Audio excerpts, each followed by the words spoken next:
Chapter 1. Terminal meridians trashed the moment Lu Muyen stepped into the Imperial Academy's gates. She received numerous types of gazes. Of disdain, loathing, jealousy, ridicule, dislike, and of interest, that of which appeared like they were watching a play. She sighed inwardly. What sort of failure was the original owner of this body, that she looked like a pest in everyone's eyes? So many gazes and yet not one of them were looks of friendliness. She was really speechless. Calmly ignoring all the unfriendly gazes, Lu Muyen continued towards the direction of the library. According to the memories of the original owner, the library of the Imperial Academy collected the most comprehensive list of books in the entire empire, including books that recorded various medicinal herbs and spiritual herbs on this continent. She now wanted to find out if this continent had the spiritual herbs to refine the marrow cleansing pill. She, Lu Muyen, a cultivator with the heavenly spiritual root at the body fusion stage, encountered the battle between two true spirit cultivators when she was breaking through to the great ascension stage and, unluckily enough, was dragged into the spatial storm caused by their battle. Her physical body was destroyed, while her soul transmigrated into the body of a natural-born trash with the terminal meridian's constitution on Tianling continent. Whether in her former lives' cultivation world or the current world, both followed the law of survival of the strongest. Lu Muyen was currently far too weak. Any random cultivator could easily squish her beneath their foot.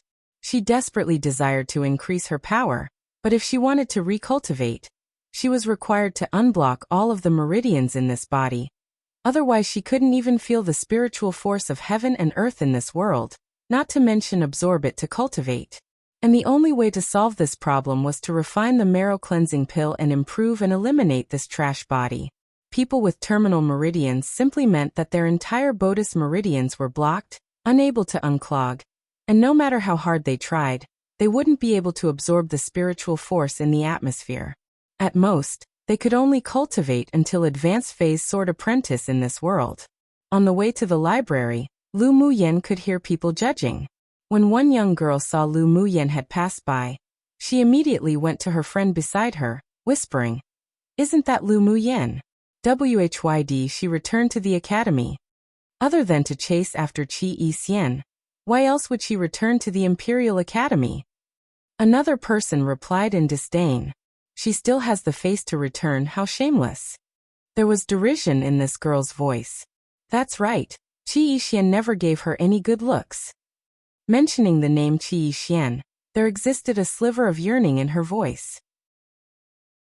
Another person continued, "She shamelessly chases after Qi Yixian every day. The Lu clan lost all their face because of her." Exactly, why couldn't she have just been beaten into a handicap by Gu Yanran last time? Then she added, "Pfft, I almost forgot she was already trash." She'll lower your voice, if she heard you, she'd bring her guards to bash people again. Whatever you say, she still has her superior status protecting her, so what if she's trash? Not like we can afford to offend her. There was a hint of bitterness in her voice.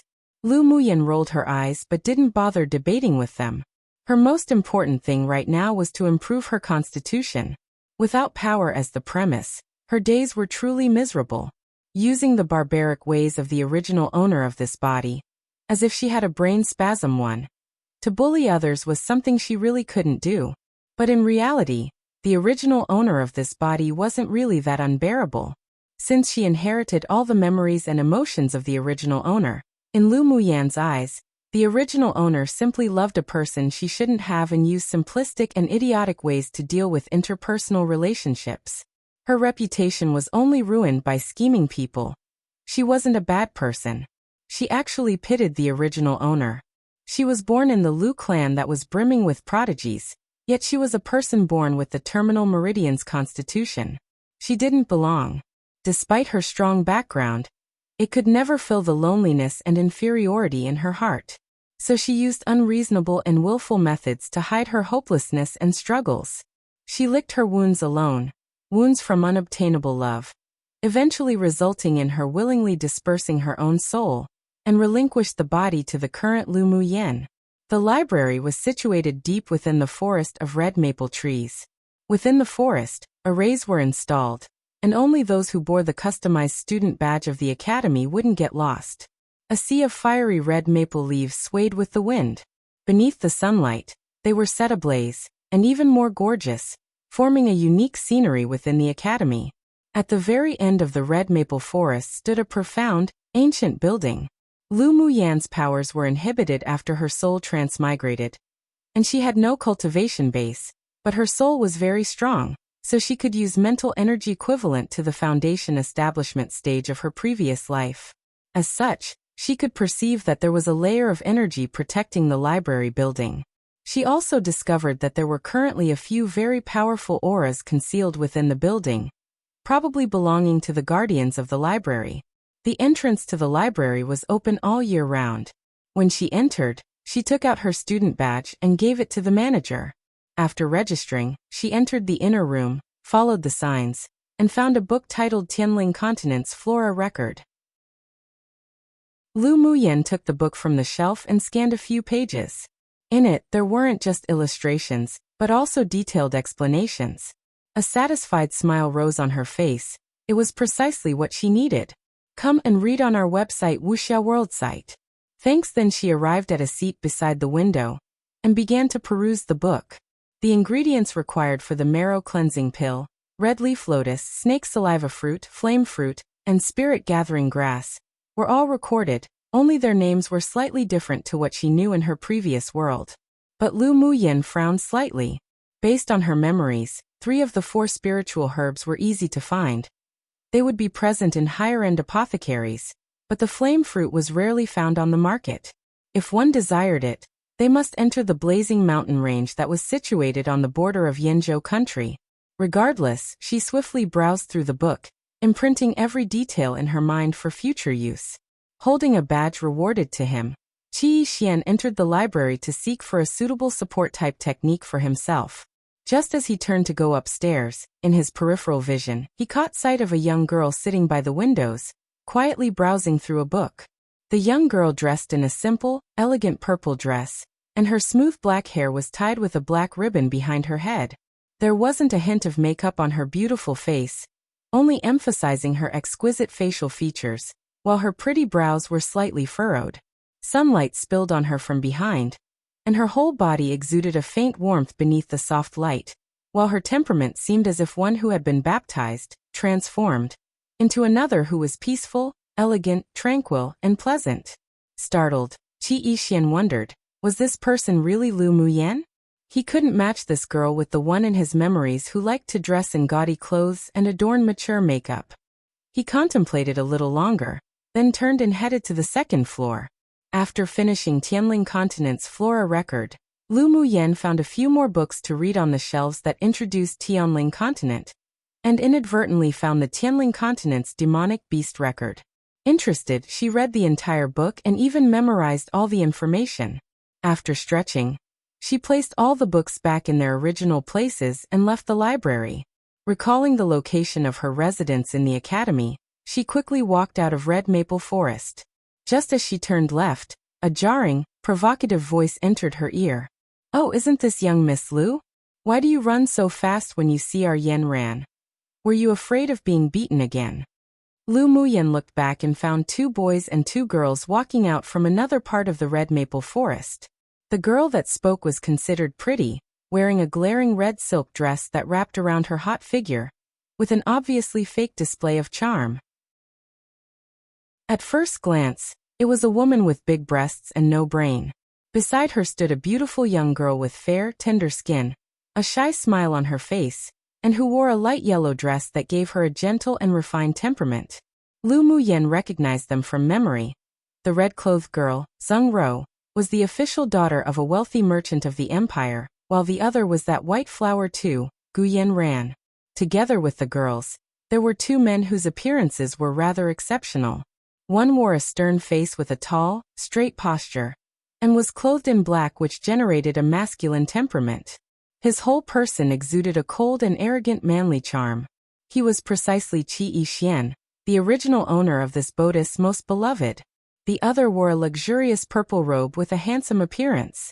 His pair of peach-shaped, amorous eyes carried a flirtatious charm, but was hardly feminine, as he appeared like an unrestrained and unruly man who followed his passions, the fifth Prince Yunjin of Yenzhou country. Ro, no need to say any more, I had my faults that day as well. Gu Yanran said softly as she gently pulled Zheng Rao's sleeve. Zheng Rao casted a look of soft anger at her. You're just too kind. That's why others will bully you. Lu Muyan watched their performance coldly. She really wasn't interested in these sorts of dramas. Her gaze swept over the four people indifferently, turned around, and was about to leave. This move surprised the four of them, especially Gu Yanran. Based on experience, this trash should have immediately charged forward, pointing at Zheng Rao, and erupted into curses. But why did she act so uncharacteristically today? Not to mention her style and makeup, as well as her temperament, seemed to belong to a completely different person. A bad premonition suddenly rose in her heart. Lu Muyan, you stop for me right now. Seeing Lu Muyan blatantly ignore her, anger rose in Zheng Rao, and she yelled out. Qi Yixian didn't stop them, his eyebrows furrowed. When he went to the library earlier, he also discovered Lu Muyan's temperament was as if it belonged to a completely different person. But when he exited, she was already gone. After exiting the library, he coincidentally met Yunjin's group. So they left Red Maple Forest together, not expecting to meet Lu Muyan here. Yet today, despite meeting him, Lu Muyan actually didn't take the initiative to grate and stick to him. He sure wanted to see what sort of tricks she wanted to play. Meanwhile, Zheng Rao's call attracted the attention of the surrounding students, stopping each of them in their steps with the desire to watch a nice play. 1A screw loose basically. 2 probably a reference to White Lotus aka a fake female. Note. My first translated chapter. Yay. There may or may not be adjustments, particularly to the nouns used in this novel whenever I see fit to help the story make more sense. But hopefully everyone enjoys this novel as much as I did. It might not be everyone's cup of tea, but I sure hope some people enjoy it. Chapter 2. Face slap killing intent flashed in Lu Muyan's eyes, and she turned around, looking at Zheng Rao coldly.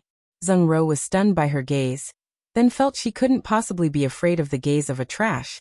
So she shook her head lightly, puffed out her large breasts, and said arrogantly, Lu Muyan, this miss here told you to stay, and yet you dare to leave. The cold light in Lu Muyan's eyes grew colder.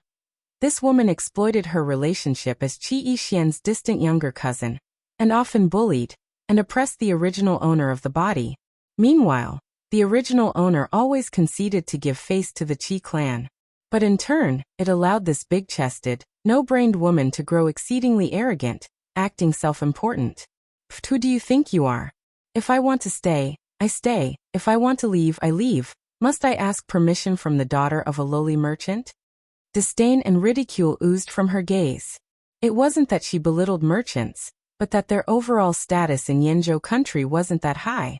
In recent years, it was only because Gu Yanran's elder sister entered the palace as an imperial noble consort that the merchant's status improved. Of course, it was probably also one of the emperor's acquiesce tactics. This was the first time Zheng Rao heard Lu Muyan mock her without consideration of anyone's feelings. She suddenly didn't know how to handle the situation. And her face that was already thick with blush grew even redder as she held her breath in anger. Hearing the suppressed laughter around them, Zheng Rao's anger erupted. She drew her long sword, pointed it at Lu Muyan, and lunged towards her. Today she must teach her a lesson. Seeing Zheng Rao wield her sword to stab her, Lu Muyan's eyes revealed some disdain. Even though Zheng Rao was a middle-phase sword apprentice, and was one phase above the original owner of this body, but Lu Muyan had her own flesh-refining manual she learnt from her previous life. It was simple for her to avoid the attack if she wanted to. Within the 1 month she was recuperating from her injuries, she trained this weak body every single day. Just as Zheng Rao's sword was about to pierce Lu Muyan's chest, Qi Yixian frowned slightly, but didn't stop it. He knew Zheng Rao didn't have the courage to kill Lu Muyan. Meanwhile, Gu Yanran appeared to worry, but she was delighted in her heart. Lu Muyan asked for this herself. So what if she had a noble status? If it weren't for her elder sister warning her not to provoke Lu Muyan anymore, she would have wanted to make another move and completely handicap this spoilt, reckless trash. Yet when everyone thought Lu Muyan was about to be stabbed, she suddenly flipped herself backwards. instantly avoiding Zheng Rao's attack. Her gaze chilled. She spun around and kicked Zheng Rao in the stomach, and as the latter hugged her abdomen, Lu Muyan grabbed her wrist, tugged her closer, then lowered Zheng Rao's body and kneed her in the chest. Zheng Rao had no battle experience, so she could only shriek in pain in this situation. Lu Muyan's shocking behavior stunned the audience. This trash had this sort of talent? It must be luck. Stop. Gu Yanran said tenderly, but inwardly, she wished Lu Muyan would give Zheng Rao a few more beatings so that Qi Yixian could despise her even more. Lu Muyan ignored Gu Yanran's shout, lifted her foot, and directly kicked Zheng Rao to the ground. Zheng Rao held the place she was kicked, heard the ridicule of everyone, and disregarding the pain of her body, screamed like a madman, swinging her sword towards Lu Muyan again. But this time, she learnt to be clever, guarding against the tricks Lu Muyan used just before. Lu Muyan sneered. What a stupid woman. No wonder Gu Yanran took advantage of her all day long. She simply used her silk missteps to dodge the attack, and dashed to Zheng Rao's side. An arrest knocked the sword from Zheng Rao's hands. Then with one hand clasping her wrist, the other reached directly for Zheng Rao's face. Come and read on our website Wuxia World site. Thanks Pa. Everyone merely saw Lu Muyan incessantly slap Zheng Rao's face left and right, yet they also felt the pain on their cheeks. Seeing the situation getting out of control, Qi Yixian frowned and said coldly, Lu Muyan, that's enough. Lu Muyan was just feeling gratified. She was already aggrieved when her cultivation completely fell from an almighty cultivator into trash after she transmigrated. But aside from the evident concern from her family in the 1 month, everything else also made her extremely vexed. So she welcomed Zheng Rao, who took the initiative to come up to her and allow her to vent the little bit of her irritation and dissatisfaction. But that stinky Qi Yixian actually told her it was enough and to stop? Why should she? Though she inherited the emotions of the original owner of this body, she could still forcibly let go of the intense love that didn't belong to her. She blatantly rolled her eyes at Qi Yixian and continued to slap Zheng Rao. Puffed Yixian, Lu Muyan doesn't even give you face anymore. Interesting. Yin Jin's amorous eyes revealed a hint of interest. Today, at first glance, he already felt that Lu Muyan had changed, but he didn't expect her to become this interesting. Qi Yixian's face darkened, then said impatiently, Lu Muyan, stop playing these types of tricks to get my attention. Hurry up and let Zheng Rao go. When Lu Muyan heard Qi Yixian say this, the anger in her chest burned even fiercer, and she stopped temporarily. When everyone thought she would release Zheng Rao, act cute and apologize to Qi Yixian, she suddenly looked Qi Yixian up and down, then said with disdain, And who do you think you are? This miss isn't bothered playing with you anymore. Look at you. Want chests and yet you have none. Want a butt and yet you also have none. You don't even look as good as the purple-clothed handsome beauty standing beside you. I really don't know which eye of mine was blind to fancy you. Her words shocked the entire audience. What did she mean, want chests and yet you have none? Want a butt and yet you also have none? What did a man need those for? Were men described in such a way? This is a blatant insult. Putaha. Yinjin couldn't help but roar with laughter. It was rare to see Qi Yixian be the laughingstock, so he was exceptionally happy, laughed very openly, and felt that Lu Muyan was even more pleasing to the eye. Qi Yixian's face turned dark, and cold air exuded from his body. He never expected Lu Muyan, who always obeyed him, would refute him in such a way. He debated whether to argue back, yet felt he didn't need to dispute with an ignorant woman. But he also felt extremely discontent with Lu Muyan's attitude towards him. Gu Yanran sneered inwardly. Lu Muyan, you're so stupid. Did you think you could attract Yixian's gaze? A barbaric trash like you will only push him further away. Taking gentle lotus steps forward, Gu Yanran said to Lu Muyan with a look of righteousness. Young Miss Lu, don't you think this is a little too much? Zheng Rao did not harm you. So why do you humiliate her so? Lu Muyan took out a silk handkerchief and wiped her hands. Only after did she raise her head, facing Gu Yanran with a look of ridicule, saying, Is it only when her sword pierces my chest that it's considered harm? Young Miss Gu, since you are young Miss Zheng's best friend, why didn't you come out and stop me earlier? Only stepping out to demonstrate your righteous heart after you finish watching the show. Is that not too late? What's more, is it in your place to tell this miss what to do? Who do you think you are as well? When Zheng Ro heard Lu Muyan's words, she raised her head and looked at Gu Yanran with anger burning in her eyes. Gu Yanran didn't expect that after 1 month, Lu Muyan not only seemed to be a different person, but she was also so astute, resolving the awkwardness of her vicious and humiliating acts towards Zheng Ro, and even pushed the conflict onto herself. She wasn't afraid of Zheng Ro hating her, but she still needed such a stupid woman to be her shield, and an excuse to do things in her stead.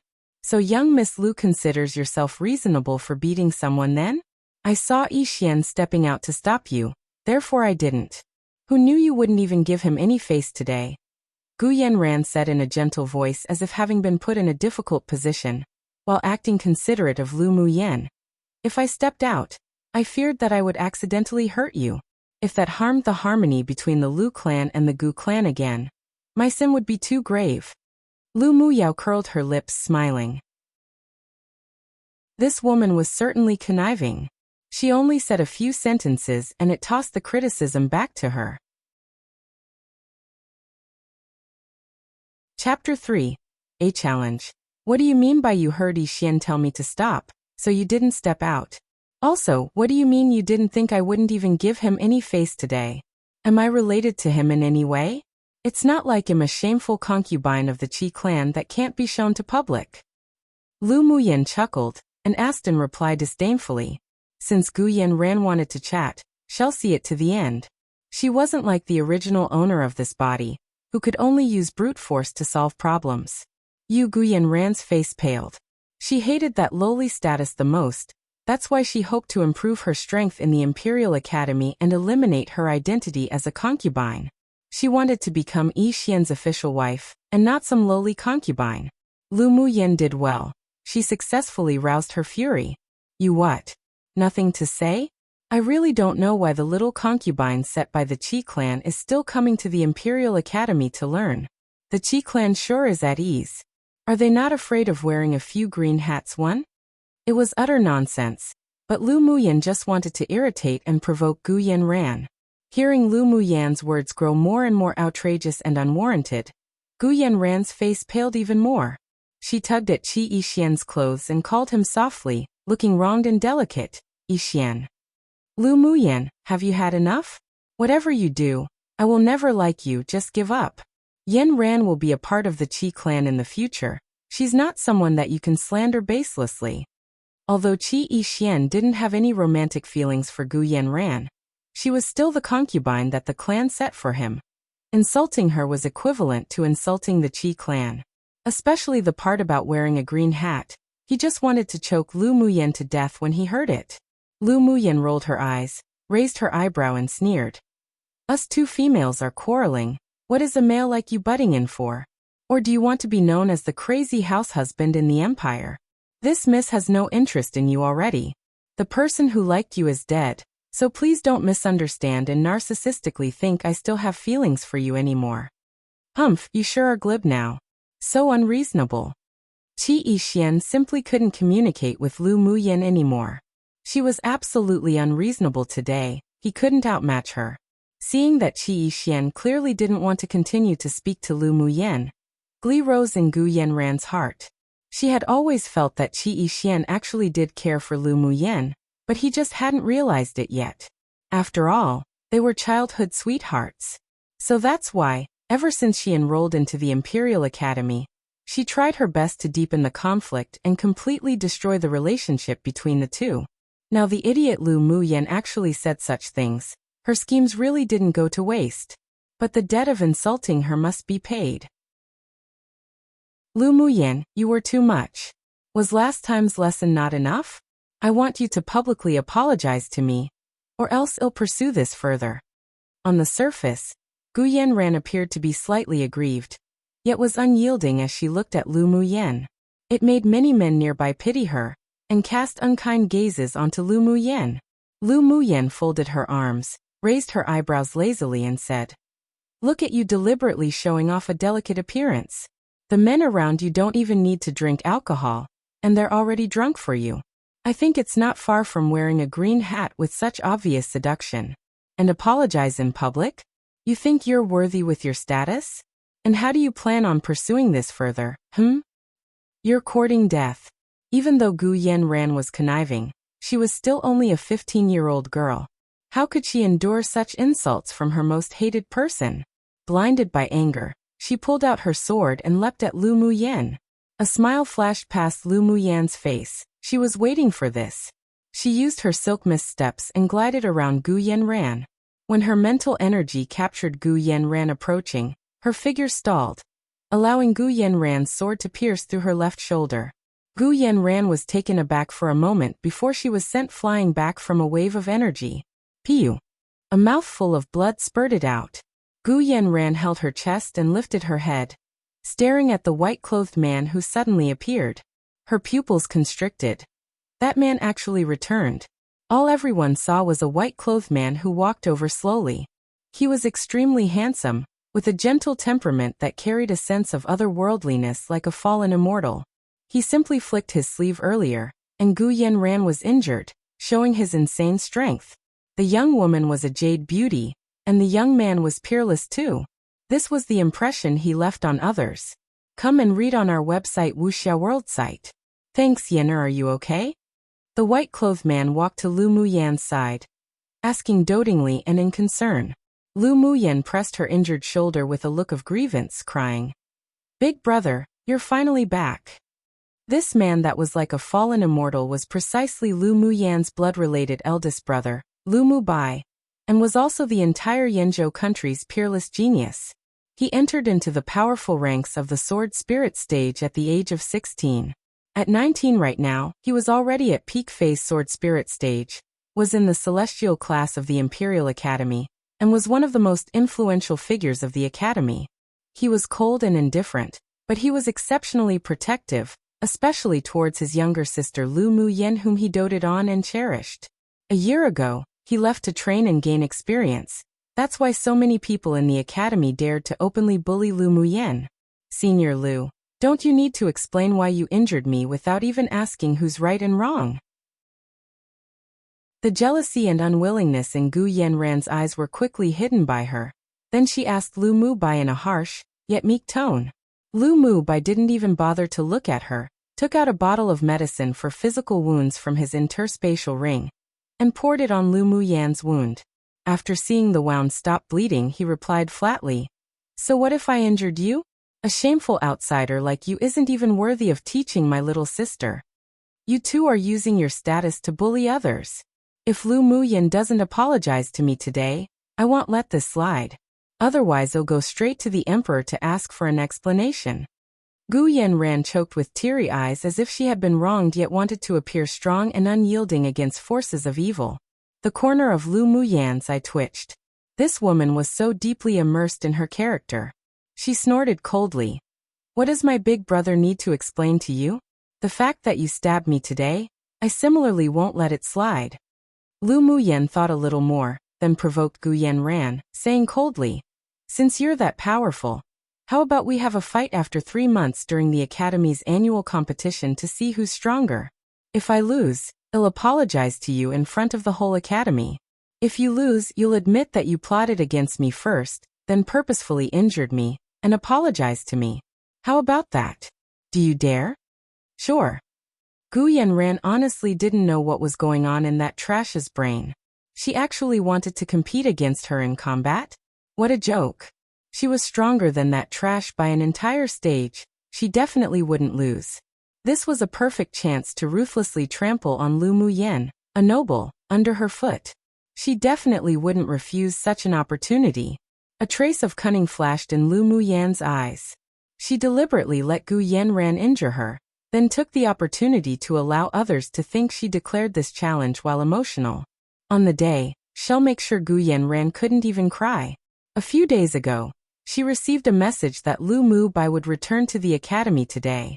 Based on the memories of the original owner, this big brother doted on and loved this little sister dearly. And Lu Mubei's aura had long been imprinted into her memory, so she used her mental energy to lock onto Lu Mubei's aura.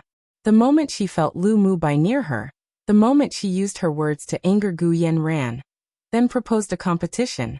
Gu Yanran was already emotional due to the insults and humiliation, coupled with Lu Mubei's forceful oppression, so as she expected, the White Lotus Three readily agreed. The original owner of the body was previously schemed against by Gu Yanran and her company, resulting in her death. Now they were still relentless. Lu Muyan adhered to the principle of if one didn't offend me, I wouldn't offend them. If one offended me, I'll pay them back thousandfold. The most important thing to Gu Yanran was face and vanity. If she were to be defeated, in front of the academy's teachers and entire student body, by a trash, she definitely couldn't take it. By then, it would ultimately leave a heart demon, so if she wanted to break through the bottlenecks of higher cultivation stages, she would meet with obstacles set by a demon. From then onwards, she would never be able to step into the pinnacle of cultivation in this lifetime. The most ruthless return to her enemy was not to let her die, but to toy her to her death. And everything fell into the eyes of a devilishly handsome man, who stood by the window of an old building beside the scene. He turned to leave and muttered, "What an interesting woman." One cheating to basically Lu Mu by is very handsome 3 a girl who is fake in personality. Chapter 4.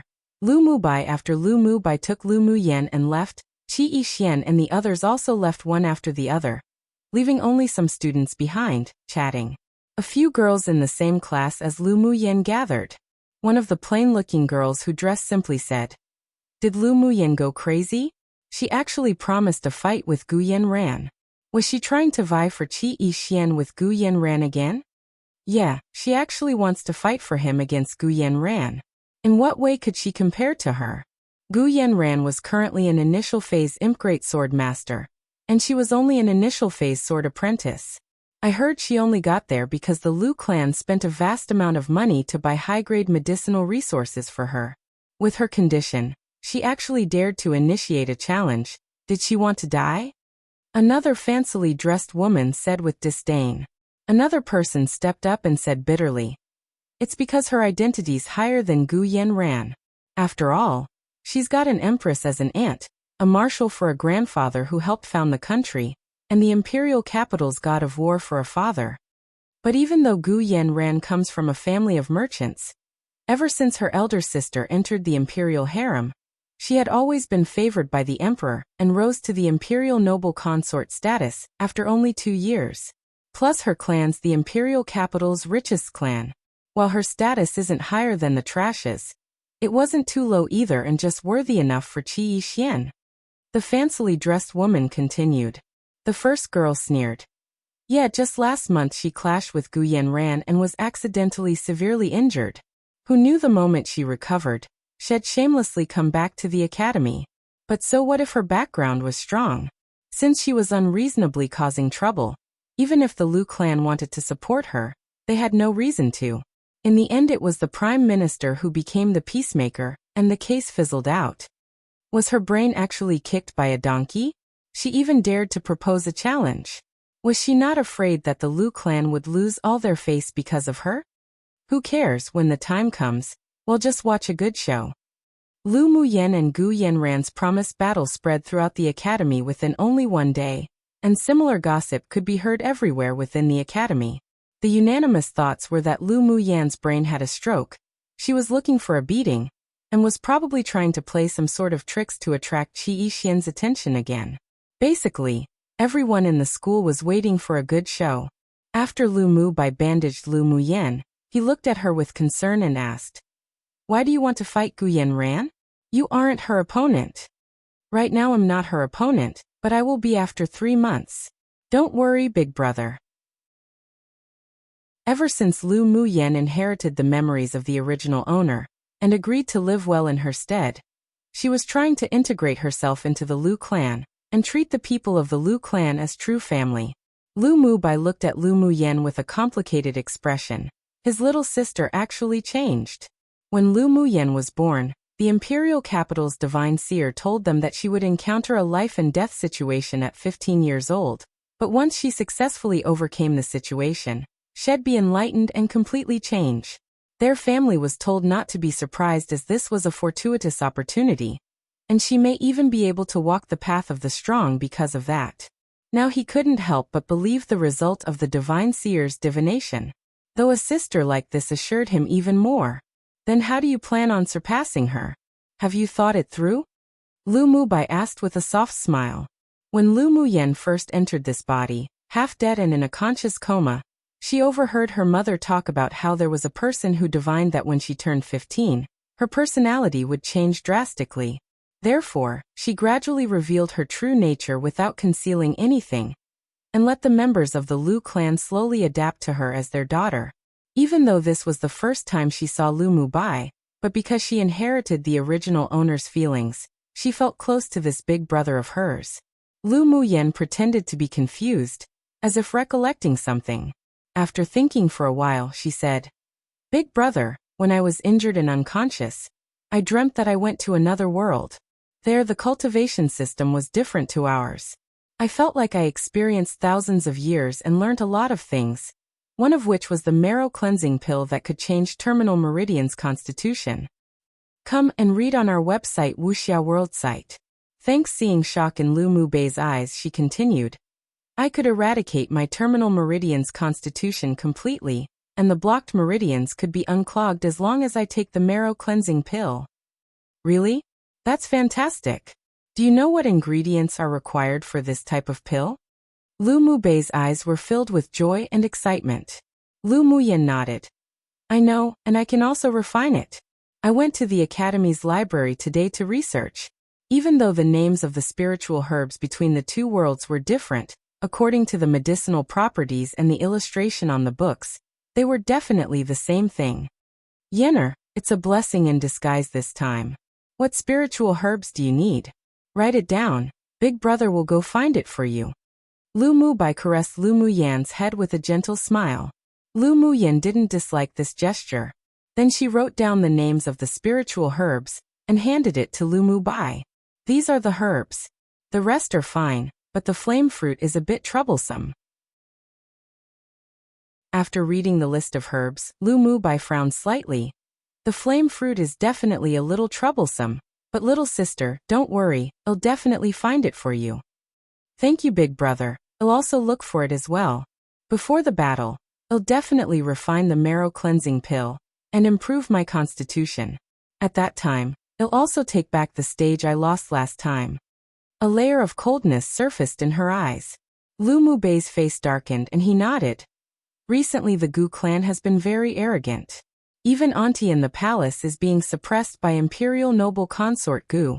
If it wasn't that the Imperial capital was preparing for war, and the Imperial family needs funds from the Gu clan, your incident last time wouldn't be suppressed like that.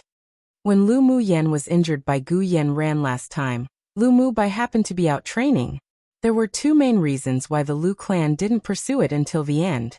One was that the Imperial family intervened, hoping the Lu clan wouldn't pursue any further. After all, Lu Muyen was fine in the end. And second, it was just as the divination said. Lu Muyen indeed recovered from near death. Only because of this did the Lu clan not pursue the issue further against the Gu clan. By the way, about the challenge, I need big brother to put in a few good words for me when we return home. Otherwise grandfather and father, and them will think him being willful again. Lu Muyen begged as she hugged Lu Mubei's arm and swung it back and forth. The reason why she provoked Gu Yenran to promise a fight only after she locked onto Lu Mubei's aura was so that he could deal with the Lu clan. She definitely wouldn't be able to handle the tears of her beautiful mother. Lu Mubai nodded helplessly, saying dotingly, "I really don't know what to do with you. Settle a little for the time being. I fear the entire population of the imperial capital knows of your challenge with Gu Yenran. Don't worry, big brother, I will." After her heavenly eldest brother left, Lu Muyen began to think about what to do next. She planned to go to the mercenary union to see if there were any missions to the blazing mountain range. The effects of the flame fruit could only be preserved for 2 months, so it'd be extremely difficult to find in the imperial capital.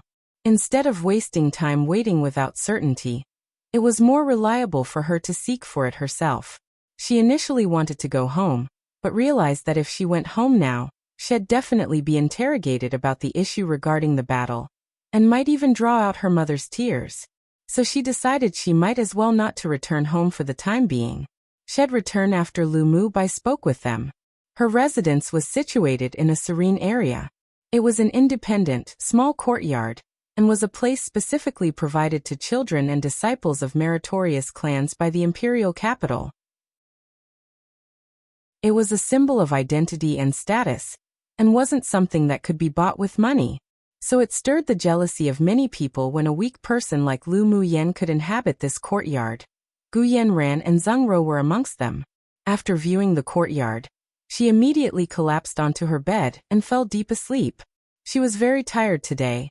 This body still required more exercise and training. So she decided to have a good rest and take a trip to the mercenary union early tomorrow morning.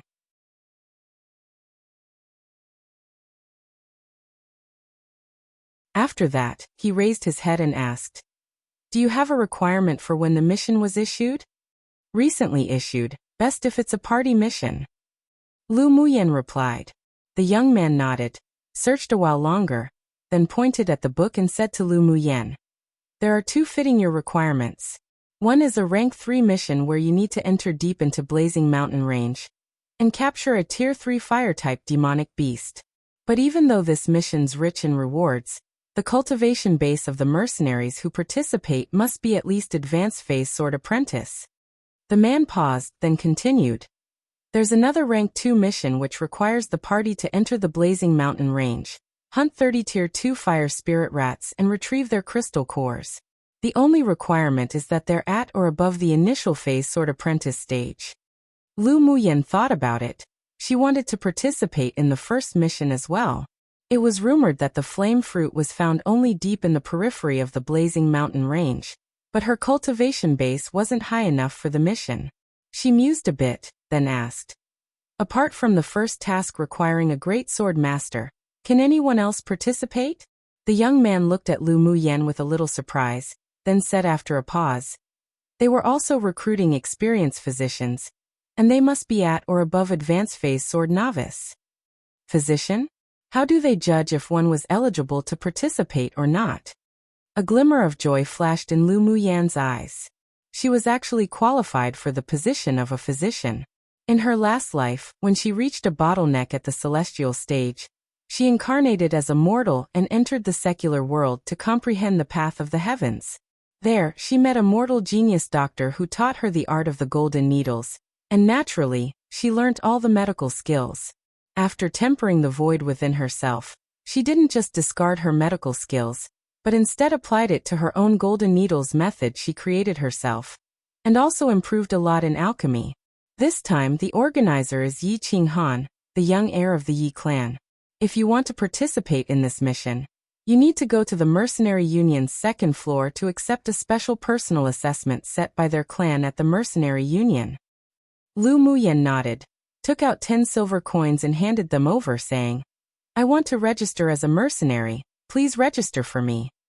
The man didn't ask too much, accepted the silver coins, and began registering for her. After finishing, he gave her a rank 1 mercenary badge. "Come and read on our website Wuxia World site." Thank you," Lu Muyen said with a smile after putting the badge away. The young man shook his head with a smile, then decided to remind her. "If Miss wants to go to the Blazing Mountain Range, I advise you, that place is listed as one of the 10 treacherous zones. There are tier 1 to 6 demonic beasts in there, and maybe even stronger, and is extremely dangerous. If it's not necessary, it's best not to go. Thank you for the caution." Lu Muyen smiled and nodded, then left the registration area, heading for the second floor. The area on the second floor was also very spacious, divided into many rooms, and each room had an evident purpose. Lu Muyen quickly found the place to enlist for the rank 3 mission to the Blazing Mountain Range. After entering the room, she saw that there were already 2 young mercenaries inside being questioned. She entered and asked an idle examiner, an old man, "May I ask if you are still recruiting physicians for this time's mission? You want to enlist?" The old man was around 60 years old with a pair of cloudy eyes that revealed a hidden brightness. He asked Lu Muyen faintly. Lu Muyen nodded. "Yes, I want to enlist." "Have you done it before?" Have you ever worked as a physician at any medical clinic? I've never worked as a doctor, but I still have a certain degree of certainty in my medical skills. You can test me. A sense of confidence exuded from Lu Muyen as she replied with a smile. The old man scrutinized her, thought for a little bit, then said, "Can you tell if I'm sick or not? Can I take your pulse?" Lu Muyen asked. The old man nodded, stretched out a rather thin arm from beneath his sleeves and handed it over to her. Seeing this, Lu Muyen used her index and middle finger to touch the old man's artery.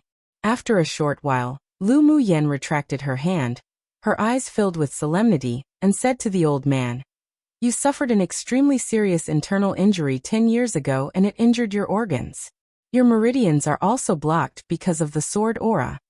The old man's expression changed from the initial inattentiveness to the current surprise. But then he furrowed his brows and said, "Although it's not known by all that I was injured, you can still find out about it if you investigate thoroughly. This can't prove you have the qualifications to enlist."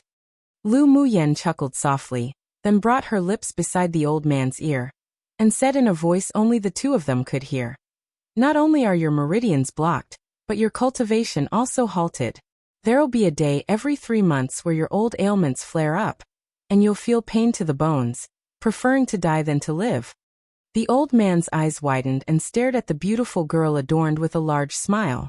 The things she said were only known by the superiors of their clan, and he believed it was impossible anyone in the clan would leak his secrets. Then this meant the girl did indeed have some talents. With a complicated look in his eyes, he asked, "Then can you heal it?" "Yes," Lu Muyen said firmly.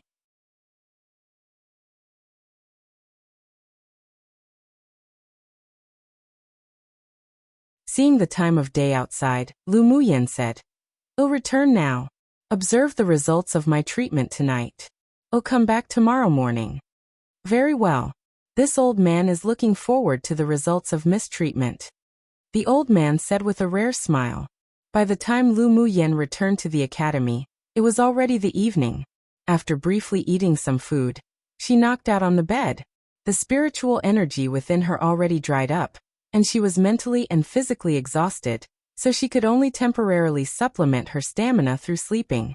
She simply couldn't wait to be able to refine that marrow cleansing pill to improve this Bodhi's incompetent constitution, then successfully start to cultivate. The next morning, as Lu Muyen was about to leave, she bumped into Lu Mu Bai. "Big brother, good morning." Lu Muyen greeted with a smile. A soft smile appeared on Lu Mu Bai's extraordinarily handsome face. "Where are you going so early?" "To the mercenary union." Lu Muyen didn't want to conceal her whereabouts, and she didn't think she could conceal it even if she wanted to. With the Lu clan's power and influence, it wasn't difficult to track her down in the imperial capital. Lu Mu Bai looked at her in surprise and asked in befuddlement, "What are you going to the mercenary union for?"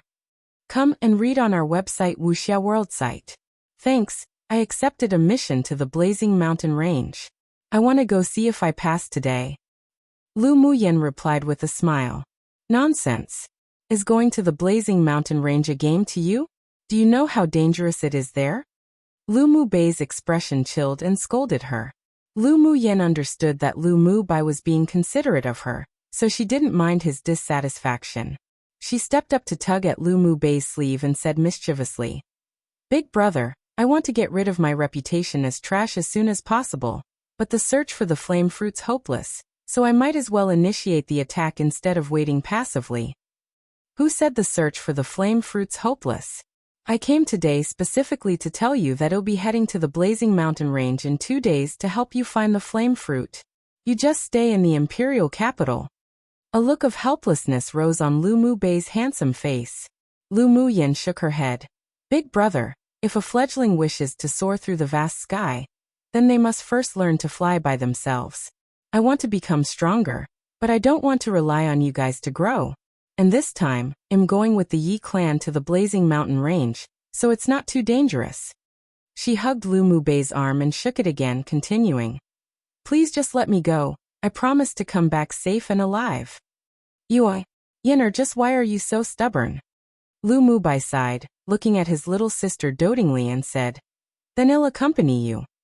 "Big brother, Do you really not trust me? Relax, I promise you that I'll definitely come back safe and alive. They say if you don't die from a disaster, there's bound to be great fortune following one. I didn't die last time, so there'll definitely be no problems this time. Please just let me gain some training and experience myself. Lu Muyan rubbed her head on Lu Mubei's shoulder endearingly. You're just so stubborn. Forget it, if you want to go then go. But you must pay attention to your safety, got it? Lu Mubei compromised. His little sister was great in every way, all but her stubborn temper. She simply wouldn't stop until she hit herself against the south wall too. It wasn't something that he could change either, and even if he did stop her, she'd still sneak away. After musing, Lu Mubei retrieved a yellow talisman from his interspatial ring and handed it to Lu Muyan. This is a 1,000 Li teleportation talisman. If you're in danger, use this talisman. It can teleport you 1,000 Li 3. No matter what, safety first. Even if you don't find the flame fruit, it doesn't matter. Prioritize your own life. Big Brother will help you inquire about the flame fruit in the Imperial City during this time. Thank you, Big Brother, you're the best. Lu Muyan took the talisman and put it away. In this world, sword masters could be divided into alchemists, smiths, formation masters, and talisman masters, to name a few. It was rather similar to the cultivators in her world. But these professions were scarce here, and all of them were treated like treasures, vied for by various entities. Honestly, you. Just so willful. Lu Mubei said dotingly as he tapped Lu Muyan's nose with his slender fingers. Lu Muyan finally tricked her big brother away. And seeing that it was already rather late in the morning, she hurried towards the gate of the academy. Yet who knew that she'd bump into Qi Yixian and Yin Jin there? HM? Isn't this Muyan? Where are you going in such a hurry? Yin Jin asked with a smile as he blocked Lu Muyan's path, as if he and she were familiar with each other. Lu Muyan rolled her eyes at him. This guy did it on purpose, right? Why else would he block her path when she was leaving in a hurry? Yeah. I'm in a hurry to leave, please move aside. Lu Muyan didn't even look at Qi Yixian as she attempted to go around them. But her behavior made Qi Yixian feel exceptionally unpleasant. Was Lu Muyan playing hard to get? She even pretended to ignore him. He sure wanted to see what trick she wanted to play. Lu Muyan. Qi Yixian called after Lu Muyan with a frown. One shall be fine, two very stubborn, 3 unit of measurement. 1 li equals 500 m equals 546 yards. Therefore 1000 li equals 500 km equals 300 miles. Chapter 7.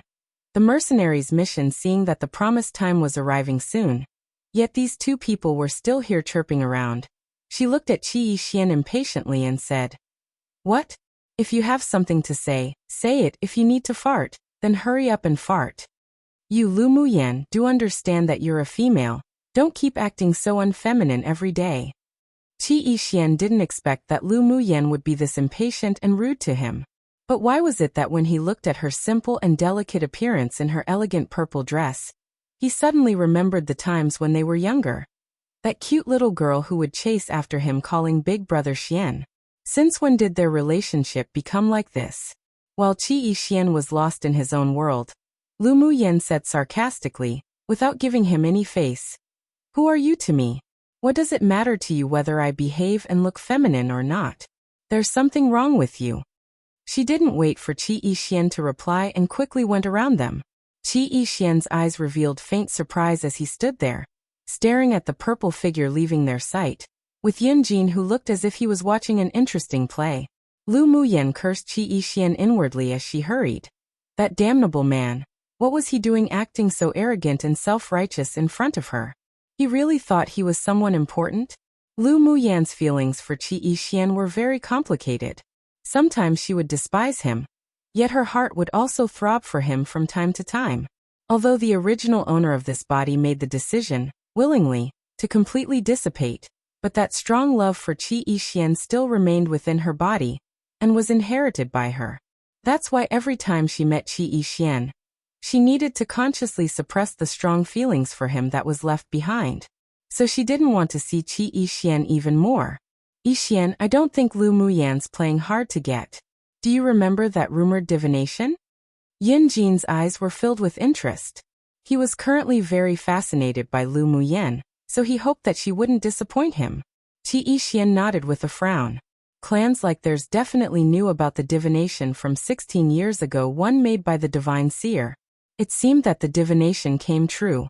Lu Muyen really changed, and seeing the beautiful figure disappearing in their sight, he felt an inexplicable sense of loss.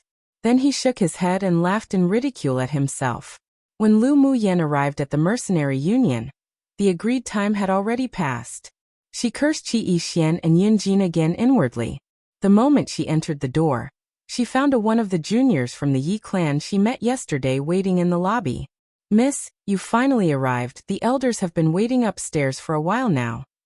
The young man said to Lu Muyen with a smile. Lu Muyen nodded. Thank you for your trouble. Let's go. When she entered the room, she discovered that aside from the middle-aged man, there were two others. One of them was an old man that was around the same age as the elder from yesterday, who was red-haired, red-bearded, had a slightly rotund body, and an amicable smile on his rosy face. There was also a younger man who wore a dark patterned black robe, around 20 years old, with a handsome face. His facial features were as if they were sculpted, clear and defined, while his thin lips were slightly curled. Lu Muyen guessed that he was probably Yi clan's young lord, Yi Qinghan. Yi Qinghan raised his sharp, phoenix-type eyes and also scrutinized Lu Muyen. She wore a simple and elegant purple dress, enveloping her graceful and attractive body. Her face without any powder was like a painting, and her facial features were exquisite, while her temperament appeared otherworldly. She was indeed an interesting beauty. Sorry, something happened, so I'm late. Lu Muyen said with a smile to the old man from yesterday. A type of smile he hadn't revealed yesterday was now apparent on his face, and he politely cupped his hands. Miss is too polite. Thanks to mistreatment yesterday using the art of the golden needles, the pain that occurred last night was indeed not as agonizing as before. This old man truly admires Miss' medical skills. You're welcome. I also did this just so I could join your team to the Blazing Mountain Range, so we were only obtaining what we each needed. Lu Muyen said bluntly. There was no need to hide anything in front of these intelligent and astute people. Miss Lu is indeed straightforward. Seems like the rumors in the imperial capital about Miss is erroneous.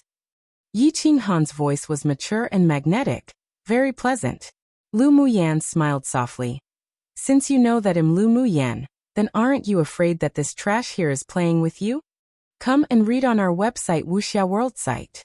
Thanks, the Yi clan and her mother's clan, the Ling clan, were equals, as they were two of the 10 distinguished spirit sword clans of this continent's eastern region. Even the imperial family didn't dare provoke these formidable clans.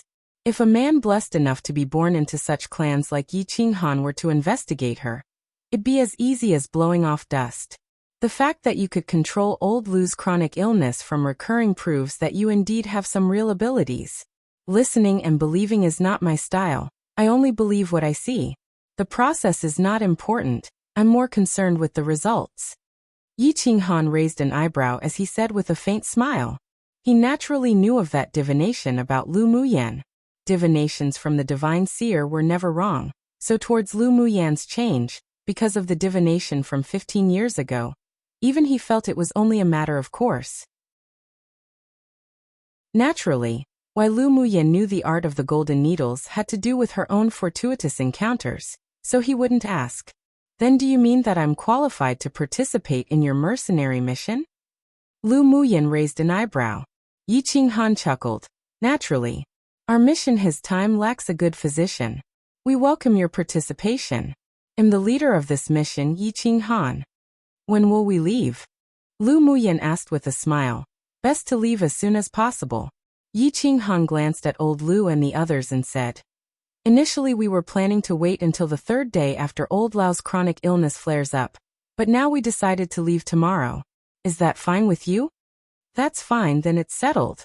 By the way, I heard that young Miss Lu can completely cure old Lu's illness? Yi Qinghan's eyes revealed a look of expectation. Lu Muyen smiled and said, Indeed I can, but right now I can only control the illness.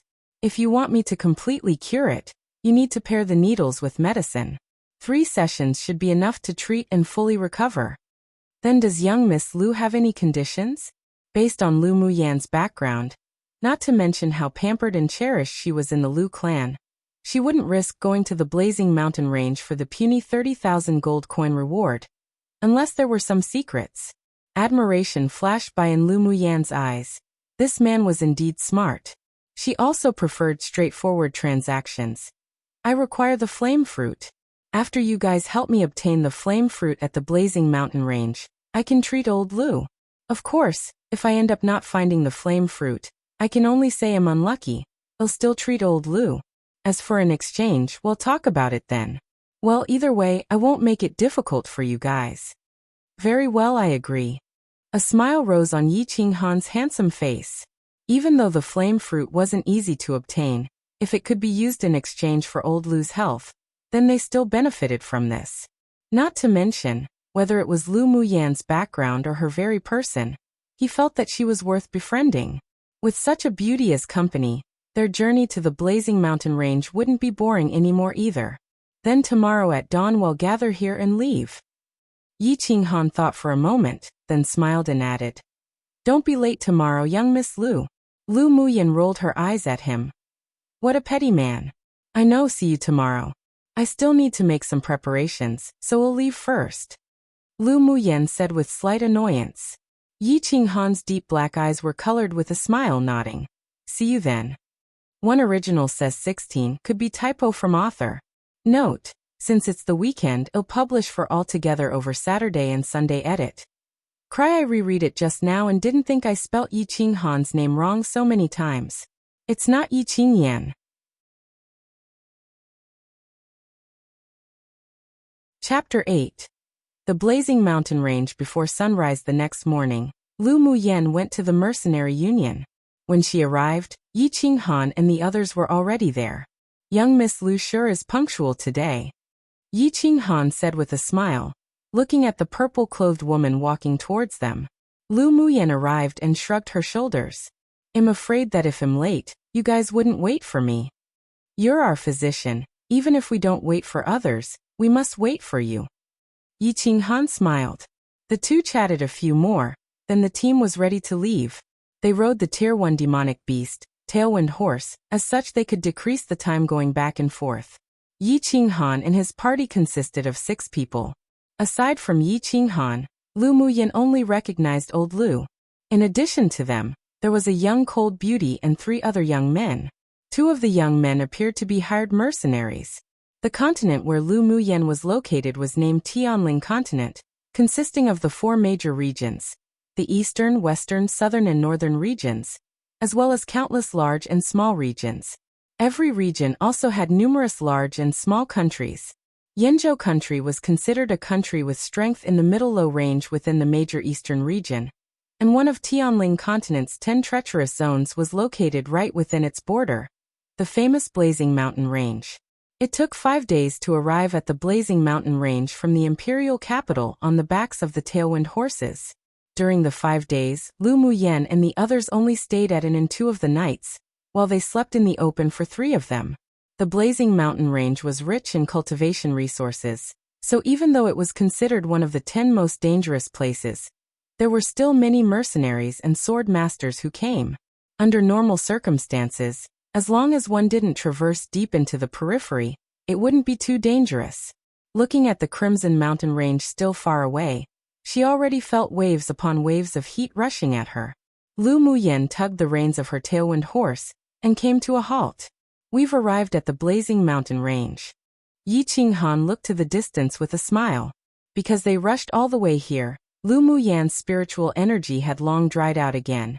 Not to mention this body hadn't yet recovered well enough, so whenever they took time to rest, she immediately went to sleep to replenish her energy and didn't converse much with Yi Qinghan and his party. You came to the Blazing Mountain Range to capture a spirit pet? Lu Muyan asked with a smile. There was also a profession called Spirit Beast Master in this world. These people had mental energy exceptionally stronger than the average sword master, could directly imprint a seal in a demonic beast sea of consciousness, then contract them as a spirit pet. As such, the spirit pet couldn't betray their master, could help their master during battle, and their own tier could also increase. Yi Qinghan didn't conceal it either and nodded. My little sister will be celebrating her 15th birthday soon. I want to capture a fire attribute demonic beast that's tier 3 or above for her to contract as a spirit pet. Why didn't you bring her?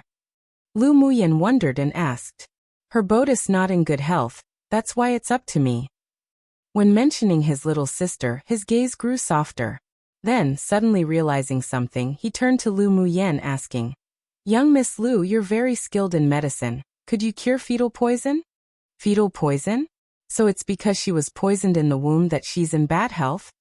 Lu Muyan asked. Yi Qinghan sighed and nodded, saying, Yes.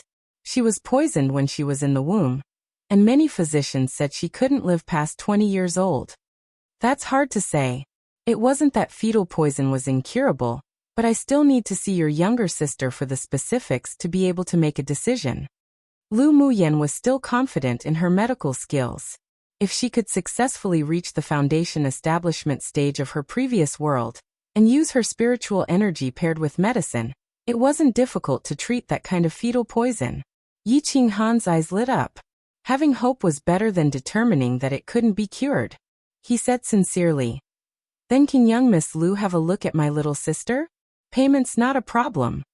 Apologies, I don't have any time lately. After the Imperial Academy's annual competition is over, I'll take the time to come look. Lu Muyan's current objective was to first refine the marrow cleansing pill, and make a shocking reversal at the annual competition. Yi Qinghan's sister had been ill for many years already, so there wasn't a need to hurry. Not to mention she had no spiritual energy in her either, so the treatment wouldn't be very effective. Come and read on our website Wuxia World site. Thanks, that sounds good. Regardless, it'll be troubling young Miss Lu. Yi Qinghan also understood his little sister's condition. Even though she was weak and had cold symptoms, it wasn't as if she could be cured within a day or two. They traveled forward, and only took a little more than an hour to arrive at the entrance to the blazing mountain range. There were quite a few people who traveled here as well. Does any one of you want to purchase a map of the blazing fire mountain? Seeing that the clothing on these few people weren't something commoners could wear, a young man in a light blue robe came up with a smile to sell his products. I also have the Blazing Mountain Range's spiritual herbs and demonic beasts records. I promise it'll be useful to you all. The Blazing Mountain Range map. Yi Qinghan smiled, clearly disbelieving, as even sword monarchs wouldn't recklessly enter the central area of the Blazing Mountain Range. So how could this young man have any map? The blue-robed young man also knew what Yi Qinghan was thinking, so he smiled and said, I indeed don't have the map for the entire Blazing Mountain Range, but I do have the map for the entire periphery. This map was a summary of the information brought out by the mercenaries that entered. My master used 10 years to finish this map. If it's not accurate, I don't want any money. Price. Lu Muyan saw that the young boy's eyes were clear and clever, and didn't look like a liar. 100 black gold coins for one. The young boy quoted the price. On Qihua continent 1 there were 3 types of common currencies: gold coins, black gold coins and purple gold coins. It was at a ratio of 1 to 100. That is, 1 black gold coin was equal to 100 gold coins, and 1 purple gold coin was equal to 100 black gold coins. Your price is a bit expensive, isn't it? A baby-faced young man beside Yi Qinghan said. The blue-clothed boy smiled and shook his head.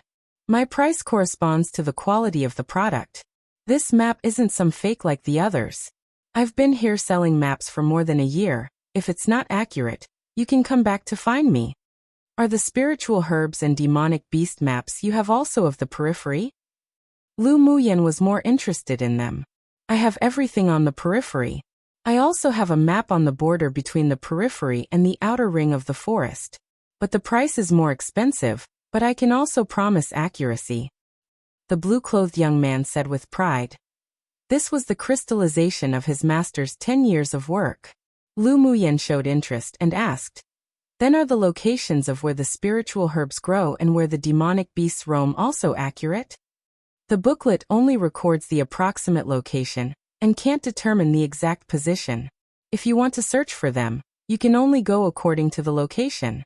The areas of some spiritual herbs and demonic beasts couldn't be determined. After all, not many mercenaries want to enter the border between the outer ring and the periphery. The blue-clothed young man thought for a bit before telling Lu Muyen the truth. Then give me a copy of each. How much altogether? Lu Muyen wasn't familiar with the blazing mountain ranges, and though she followed Yi Qinghan and his party, this was a place full of danger.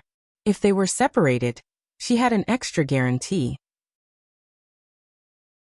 Seeing how generous the beautiful purple-clothed young girl was, the blue-clothed young man smiled merrily, and took out 4 books from the cloth bag he was carrying on his back and said, "The map is 100 black gold coins. The spiritual herbs and demonic beasts map were 100 black gold coins each, and the map of spiritual herbs and demonic beasts on the border was 300 black gold coins, so a total of 500 black gold coins too." Lu Muyan's small vault was still rather rich, and Grandfather Lu even gifted her a precious interspatial ring after she regained consciousness. So she took out the entire 500 black gold coins without a care, and handed it to the blue-clothed young man. "Keep it safe." The young man handed the books to Lu Muyen, then cautioned with a smile, "Miss, ensure you don't enter the outer ring. It's truly too dangerous there." "I understand, thank you." Lu Muyen nodded. Her impression of the blue-clothed young man was pretty good. "Let's go." After she bought the book, Lu Muyen said to Yi Qinghan and the others. Yi Qinghan naturally had information on the blazing mountain range, but he didn't stop Lu Muyen from buying it. He smiled and nodded, then lead the rest into the blazing mountain ranges. One author wrote Qihua continent, but there have never been any mentions of that continent. I'm pretty sure Tianling continent is the overall world there, and while Qihua continent specifically refers to the one she's on. Maybe native speakers understand the difference despite the same usage of the word. Or the author made a mistake, but she mentioned it again in a later chapter. Or I made a mistake. I'll come back to fix it if I realize I need to while translating. Too pretty sure I translated it correctly, but the author wrote the price wrong. Erase the original. Note: if you liked any of these chapters, leave a like if you can. It's motivating. Thanks to everyone who's read it this far. Look forward to more interesting developments.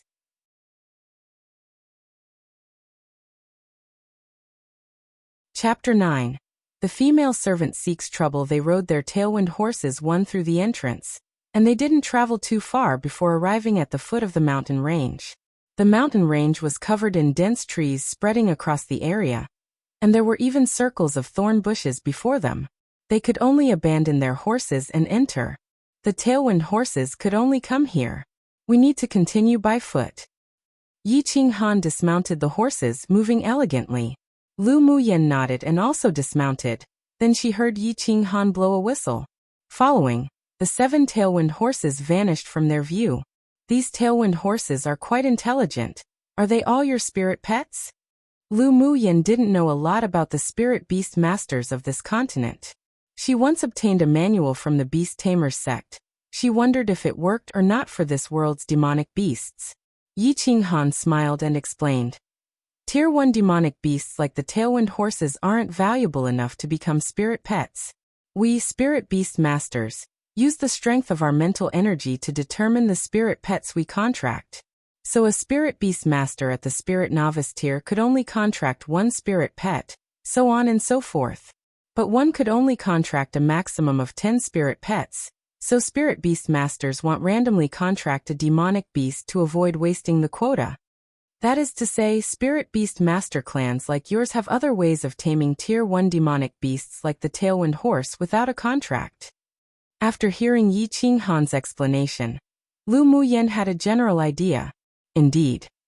Yi Qinghan's eyes revealed some admiration towards her. Whoever said Lu Muyen was a good-for-nothing really were blind.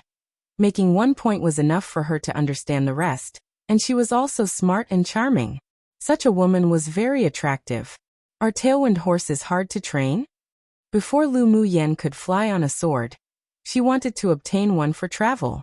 Seeing Lu Muyen's bright eyes, Yi Qinghan also guessed a little bit of what she was thinking, so he promised with a smile. It's not difficult to train, but only spirit beast master clans have special training methods. If you like, I could gift you one. You can pick one out of any of the 7 horses just now. Sure. Then I want the one I rode earlier. Lu Muyan was very satisfied with how Yi Qinghan caught on. This man had a good temper. With a gentle smile on his lips, he said no problems. Then he took out a whistle from his interspatial ring and handed it to her, saying, "This is a whistle to control the tailwind horses. You can use this to control it." After that, he told Lu Muyan the control method. After Lu Muyan learnt it, she waved the whistle in her hand, smiled and said, "Thanks." Seeing that their young lord and the imperial capital's infamous young Miss Trash were talking so harmoniously, the beautiful woman who followed behind them felt unpleasant. If it were any other person, perhaps she wouldn't feel this uncomfortable, but who was that trash Lu Muyan to be worthy to speak to a person like their young lord? Lu Muyan's mental energy was very strong, so she naturally discovered the dislike of the icy woman behind them. She curled her lips in ridicule. She really disliked women who pretended to be aloof and virtuous. Old Lu was rather polite to Lu Muyan all the way, and the reason he came this time was because he entered the periphery of the blazing mountain range 10 years ago, so he was familiar with this place.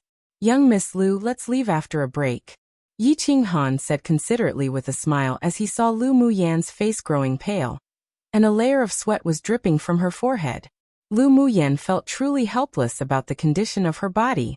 She didn't have any spiritual energy within her, so she could only rely on an ice jade that Lu Mubai gave her before she left to resist the heat. But it was truly overwhelming to travel in this high-temperature region. "Yes, sorry, I'm slowing down your pace." Lu Muyan's beautiful little face displayed an apologetic smile. She would try to adapt to this place. "No worries."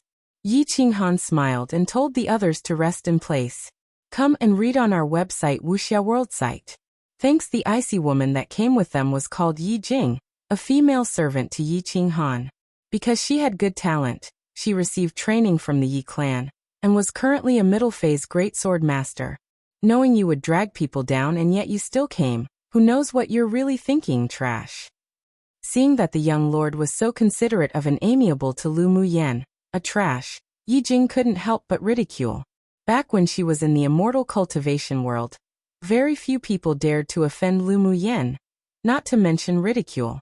Yet in this life, because she was a trash with terminal meridians too, she was being mocked and ridiculed everywhere she went.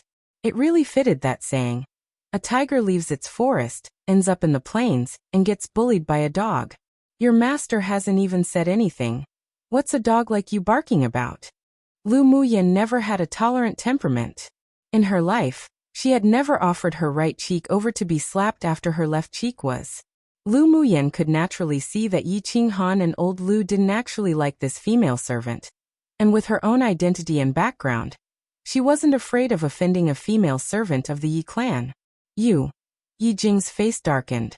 She didn't expect that Lu Muyan, a trash, would say something like that to her, so she pulled out her sword and wanted to stab her. "Stop it. Young Miss Lu is the physician I invited. Yi Jing, you are too presumptuous." Yi Qinghan looked at Yi Jing coldly.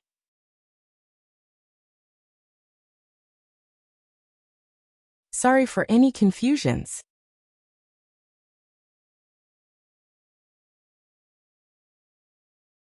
Chapter 10. Flame Fruit. The group of people didn't encounter any high-tier demonic beasts on their way, while they avoided the low-tier demonic beasts with Yi Qinghan's warnings. Around half a day later, they arrived at the periphery area of the blazing mountain range. Before them, there was a dense forest, and after walking only for a short while, they heard the sounds of a battle. Yi Qinghan and his party immediately started being vigilant. "Young lord, should we go over?" Old Lu looked to the distance and asked Yi Qinghan cautiously. Yi Qinghan's eyes were deep and serene, mused for a bit, then said, "Go. Let's go and have a look." At the drop of his word, they immediately sped up towards the direction of the fight. Past the dense forest was a clearing, and there were currently 3 people surrounded by a group of Tier 2 and 3 for Crimson Boar demonic beasts. On the ground there laid 2 bloodied people, weak with heavy injuries. "We trouble you to please save us. We promise a rich gift of gratitude." A burly man amongst the group yelled for help upon seeing Yi Qinghan and the others. Seeing this, Yi Qinghan turned to the 4 people on the side. You guys go. Yes, young lord. The 3 men and 1 woman flew directly towards the surrounded, drew their swords and fought with the fur crimson boars. Using only an incense stick of time 1, they successfully rescued the men from more than 10 fur crimson boars. Throughout the battle, Lu Muyan leaned against a tree with folded arms. Right now, she couldn't participate in such battles at all. Even though the fighting spirit within her was aroused, she was still burdened by her terminal meridian's trash constitution, so she could only watch. She discovered that Yi Qinghan's subordinates had good combat power, probably because they often hone their fighting skills at close quarters. Thank you for your help. I have 5 Tier 3 demonic beast cores here, which are the most expensive items on us. The big man took out 5 crystal cores from his pocket and handed it to Yi Qinghan to express his gratitude for saving their lives. Yi Qinghan didn't reach for the demonic beast cores and said instead, "No need, it was just on the way." It wasn't easy for these mercenaries to come to the blazing mountain range for their missions, and even if he took these Tier 3 demonic beast cores, it wasn't useful to him. Then thank you very much. If in the future you require our help, please let us know. My name is Jiang Dong, and they are members of my small mercenary party. Jiang Dong placed the slightly bloodied crystal cores back into his pockets. He also knew that these people who wore expensive clothes wouldn't care for his crystal cores, but he was still very grateful to them for their life-saving grace. Why were you guys being surrounded by fur crimson boars? Based on what he knew, fur crimson boars moved in groups. These types of demonic beasts too usually wouldn't leave their territory easily. He was rather curious. How did this group of mercenaries offend this group of boars? Jiang Dong and the other 2 squatted and helped lift the 2 injured from the ground, fed them a medicinal pill, then raised their heads and explained. We were chasing after a Tier 3 striped leopard and accidentally entered the edge of the outer ring, but we also discovered a flame fruit. Originally we wanted to pick it, yet who knew that a Tier 4 fur crimson boar king would be guarding it, and commanded this group of Tier 2 and 3 fur crimson boars to besiege and kill us. Luckily we ran fast, then encountered Sir, otherwise we would have really died in the hands of these demonic beasts. Lu Muyan's eyes lit up. She sought for it fruitlessly until her iron shoes were broken, only to find it by chance without even looking 3. She hadn't even been in the blazing mountain range for long, and she already received news of the flame fruit. What you found was really the flame fruit? Yes, and based on its appearance, it should have just bore fruit. It still had a bit of green, and the fur crimson boar king should be waiting for it to mature, otherwise it would have already eaten it. Jiang Dong answered honestly with his guess. Where is the location of that flame fruit you discovered? Lu Muyan was delighted. As long as she could find the flame fruit, she could refine the marrow cleansing pill and improve her terminal meridian constitution. Come and read on our website Wuxia World site. Thanks, Jiang Dong mused, then pointed to a direction in the southeast and said, We discovered it there, it's about an hour away. Young Lord Yi, I'm going to find that flame fruit. Are you going to come with me or stay here to wait for me? Lu Muyan suppressed the emotions in her eyes and smiled softly as she asked Yi Qinghan. Yi Qinghan's eyes revealed slight surprise. Even if they already cleaned up this group of fur crimson boars, but with Lu Muyan as a low-level sword master, how could her abilities rival a Tier 4 fur crimson boar king and compete for the flame fruit? But seeing that Lu Muyan's eyes were clear and without calculations, it appeared that regardless of whether they went with her or not, it wouldn't make a huge difference. Curiosity rose in his heart with the desire to know just how she'd deal with the fur crimson boar king. Well, go with you. Lu Muyan nodded. She didn't care if Yi Qinghan and his party followed or not. Although she was unable to confront Tier 4 demonic beasts directly, she had other life-saving trump cards, so she didn't need to fear the fur crimson boar king at all. Otherwise she wouldn't dare come to such a dangerous place like the blazing mountain range to search for the flame fruit. Yi Jing sneered disdainfully. What did she mean by go together or stay here? She was probably thinking of grasping onto their young lord for help either way. She felt unpleasant again. Who knew what their young lord saw in her to actually acknowledge and admire this trash to the point of helping her obtain the flame fruit? She didn't want to tag along at all. If you don't want to follow, then don't. Lu Muyan naturally heard the sneer of the disgusting woman who despised and belittled her. Her cold gaze swept to Yi Jing, then turned to Jiangdong and said, "Thank you," before rushing over to the direction he pointed. Yi Jing flushed red with anger. This trash dared to speak to her like this. But when she was about to start cursing, Yi Qinghan cast a cold glance at her, filled with warning, so she just stomped her foot unwilling. She cursed Lu Muyan inwardly, and decided that she'd definitely teach the trash a lesson in the future. Yi Qinghan looked at the beautiful silhouette in front of him. An interest rose in his eyes. His lips curled up, and he quickly followed. After traveling for around an hour, Lu Muyan felt wave after wave of heat coming from ahead that spread to her surroundings. A hint of joy rose in her crystal-clear eyes. The flame fruit. This was the heat emitted by the flame fruit. She quickened her pace, and in a few moments she saw a jewel-like crystal-clear red plant growing beside a gray boulder. Hanging from it were 3 delicate red fruits. Maybe it was because of Jiangdong's unintentional arrival. The fur crimson boar king was now alert. It was lying lazily on the boulder for a rest, but he always kept his attention on the bright red plant. "You guys wait here for me," Lu Muyan whispered to Yi Qinghan and his group after she assessed the fur crimson boar king's strength. Yi Qinghan raised his eyebrows and frowned slightly, with a look of disapproval in his eyes. He whispered, "Don't belittle this tier 4 fur crimson boar. Its defense and attack are both very strong. You're not its opponent. Relax, I know I can handle it." Lu Muyan waved her hand. Even though she didn't have the confidence to kill this boar king, she at least had enough confidence to obtain the flame plant. Yi Qinghan saw that Lu Muyan emitted a light of confidence and wasn't joking around, so he nodded and said, "Be careful. If there's any danger, I'll take action." "Sure. Then I'm going." Approximately half an hour 2 author wrote, which is used sometimes translated interchangeably, or translated into magical beasts. But she always wrote, before, so it's probably a typo. 3 She searched for it so hard before, only to find it so easily now.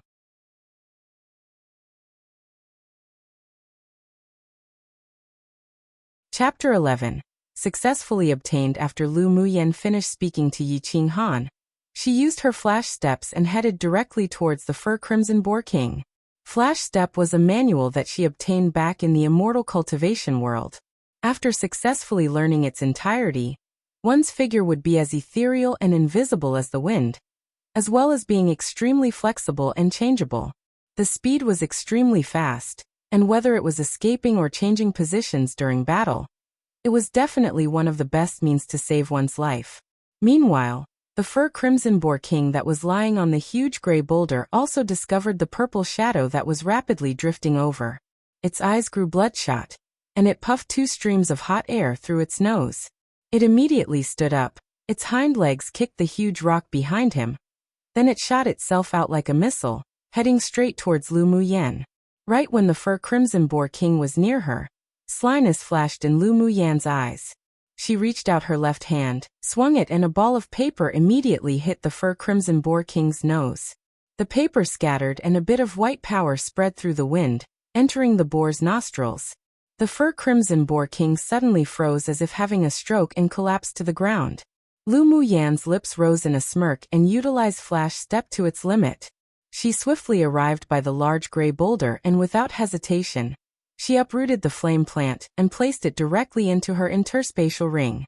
Meanwhile, the fact that she only took a few breaths of time to obtain the flame plant stunned Yi Qinghan and his party, who remained not far away. What sort of footwork was this? How could one's speed be so fast that their figure appeared like a ghostly silhouette? And what was that white powder? It could actually make a tier 4 fur crimson boar king collapse to the ground. It sure enlightened them. They stared at the paper that the white powder was originally wrapped within. Their eyes filled with shock, but also glistened with ideas. Although the fur crimson boar king fell to the ground due to Lu Muyan's powder, but its eyes were fixed on the purple figure. Seeing that the flame fruit that it guarded for so many years was lost to the hands of a damn human, its eyes were filled with fury, and it kept roaring. The effect of the powder didn't last long, so the moment Lu Muyan retrieved the flame plant, the moment the fur crimson boar king could move, it immediately stood up. charged at Lu Muyen furiously with its eyes as wide as copper bells, and its entire body filled with rage as if it could only be vented after tearing her to pieces. Lu Muyen turned around and her gaze chilled. She could actually use mental energy to directly attack the Fur Crimson Boar King's brain and let it collapse, but she didn't want to expose all her trump cards in front of Yi Qinghan and his party. So she could only use Flash Step to its maximum to dodge the Fur Crimson Boar King's attacks. Lu Muyen avoiding every attack from the Fur Crimson Boar King truly infuriated it. This damned human was so cunning. It must tear her into pieces. Although Lu Muyen could easily avoid the Fur Crimson Boar King's attack using her Flash Step, but this boar's power was essentially a Tier 4 demonic beast equivalent to a sword spirit stage expert. And her physical strength, due to her terminal meridian's constitution that couldn't absorb any spiritual force, could hardly compare to a sword master. Soon, her forehead covered in a thin layer of sweat. She harumphed coldly, then fled directly into the dense woods. Even if she couldn't kill it, it was still easy to escape. Yi Qinghan naturally understood that Lu Muyen's physical strength was almost overdrawn. So seeing that she was escaping, he couldn't resist, tapped his foot, and flew out. He drew out his prized sword and swung at the Fur Crimson Boar King with a sword attack that was filled with elemental energy. One could only see a flash of golden light from the sword that formed an arc in the air, and instantly entered the Fur Crimson Boar King's body. Pung!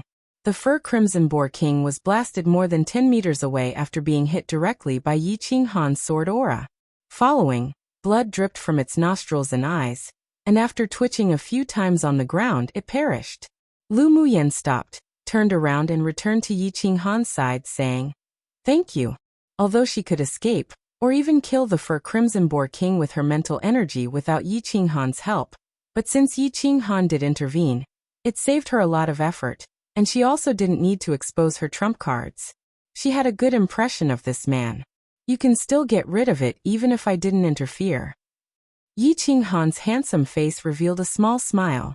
Along the way here, Lu Muyen constantly surprised him, so he also believed that she still had more abilities yet to reveal. "You saved me quite some effort by intervening." Lu Muyen shrugged, and her lips curled up. "You're quite strong." Although this Fur Crimson Boar King was of the same stage as me, but it only just became a Tier 4 demonic beast not long ago, so my attack could easily kill it. Yi Qinghan explained modestly. Lu Muyen nodded and smiled. The strength of a peak-phase sword spirit. Even amongst same-stage peers, you must be a tough opponent. Come and read on our website Wuxia World site. Thanks. Yi Qinghan wasn't just at the sword spirit stage, but he was also a spirit beast master. Seeing that he was wearing a spirit pet bangle, she believed that there must be a spirit pet inside. And as a disciple raised and trained by a large clan, who didn't have their own trump cards, she was certain that even if the Fur Crimson Boar King was at peak phase Tier 4 strength, it still wouldn't be Yi Qinghan's opponent. Yi Qinghan smiled softly in tacit recognition of her words, gave a look to one of his subordinates. The subordinate understood to open up the Fur Crimson Boar King, retrieve its crystal core, and hand it to Yi Qinghan to put in his interspatial ring. Interspatial rings were scarce in Yanzhou country, and only people with a certain identity, status and power could own and use one. The interspatial ring worn by Lu Muyen was a gift from her grandfather for her 15th birthday. Low-level sword masters without any background, such as mercenaries like Jiang Dong, could never afford interspatial rings. They would all buy a special type of inexpensive interspatial bag. It was fairly easy to carry around, but only had 1 cubic meter of space and wasn't bound to anyone. Whoever obtained it could easily open it and use it, and their toughness couldn't compare to interspatial rings. "Young Lord Yi, are we going to capture some fire-type demonic beasts now?" Lu Muyen already achieved her goal, so she was in a rather good mood and asked, "Do you have a goal? Are we considered friends now after traveling together?" Yi Qinghan avoided her question, lifted his eyes to look at Lu Muyen, and asked. Lu Muyen was stunned for a moment. Then a lovely smile appeared on her beautiful little face. "Of course." "Then let's not be so distant, you can just call me Qinghan or Brother Yi from now on." Yi Qinghan's gaze was gentle with a smile on his face. Then Qing Han, you can just call me by my name or Muyan. Lu Muyan nodded without any pretense. There was a layer of faint anger in Yi Jing's eyes. Wasn't their young lord being too nice to this trash? Even if this trash did look pretty good, but she still couldn't match a person as glorious as their young lord. Then she narrowed her eyes, and a vicious thought crossed her mind. She must get rid of Lu Muyan in the blazing mountain range and mustn't let their young lord develop any feelings for her. Otherwise, with that trash's identity, if she married their young lord, she'd be his official wife. By then, Lu Muyan would be suppressing her. Lu Muyan's mental energy was very strong, so she wouldn't be noticed even if she used it. She caught on to the flash of viciousness in Yi Jing's eyes. She sneered within. If this stupid woman took the initiative to come at her, then she'd let her know how to write the word regret. Muyan, the goal of our trip is the peak phase tier 4 demonic beast, the flame unicorn beast, that resides in the outer ring of the blazing mountain range. Yi Qing Han didn't conceal it and continued. The flame unicorn beast is unique and very talented, so you can't compare its power to the Fur Crimson Boar King's. At tier 4, its combat powers comparable to a tier 5. We've already discovered where its lair is, so when we arrive, you must be careful. Sure, then let's go. Lu Muyan nodded in response. She had seen the introduction of the Flame Unicorn Beast in the Demonic Beast Records book in the Imperial Academy, so she had a general idea. Afterwards, they headed towards the outer ring of the blazing mountain range. Because Yi Qing Han had the precise location of the Flame Unicorn Beast's lair, they avoided a lot of detours and arrived in the neighborhood of its lair early the next morning. Note: Man, I really don't want to write for Crimson Boar King again. I wrote it so many times, hahaha. Note.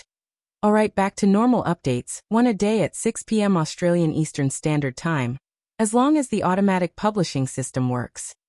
But it'll be the 2-week school holidays, a teacher here, after this week, and I don't have major tasks to complete over the holidays as of now, so I'll probably update more frequently. Look forward to that.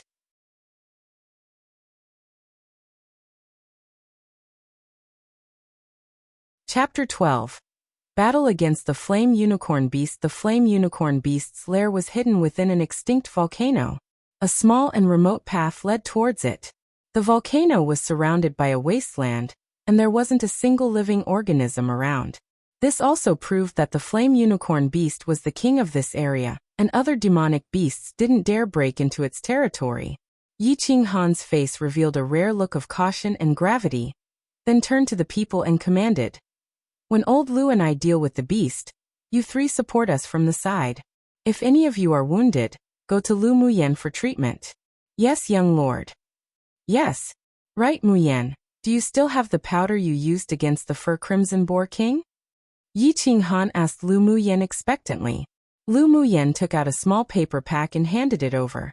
This drug can freeze tier 4 demonic beasts for around the time for 8 or 9 breaths, but against a demonic beast with tier 5 strength, it probably could only last 3 breaths.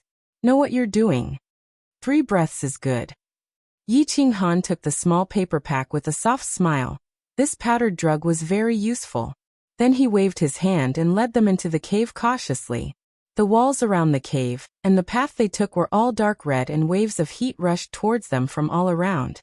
Everyone used their elemental energy to create a barrier and protect their body, guarding them from the invasion of heat. However, Lu Muyan could only walk arduously through the passage herself, her small face glowing red, and her clothes soaked in sweat. But she didn't make a sound, following the rest closely. Yi Qing Han glanced back at Lu Muyan, who hung at the end of the party. Without elemental energy to isolate the heat wave, using only the body of a normal human, she could actually clench her teeth and persevere? The toughness of this woman surprised him greatly.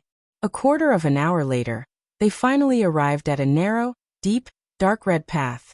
Entering their eyes was a large, open space, and at the center of the open space laid a deep crimson demonic beast that was at least 1 meter tall and 3 meters long.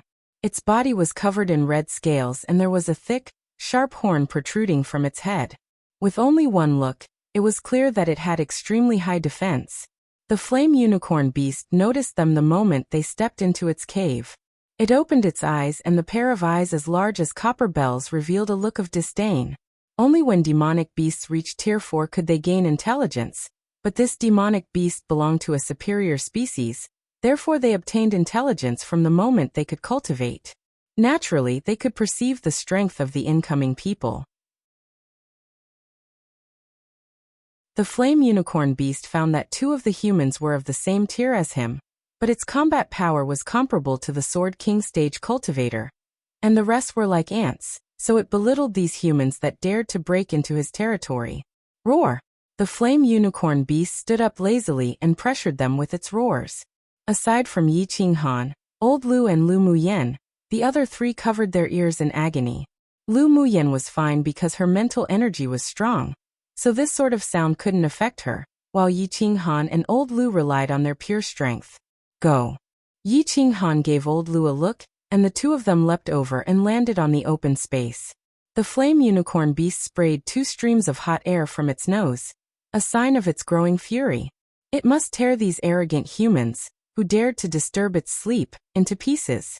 Yi Qinghan also noticed that the pressure from the flame unicorn beast continued to increase. With a thought, a little bit of mental energy slithered into the spirit pet bangle around his wrist. Roar! A roar with the same pressure echoed in the cave.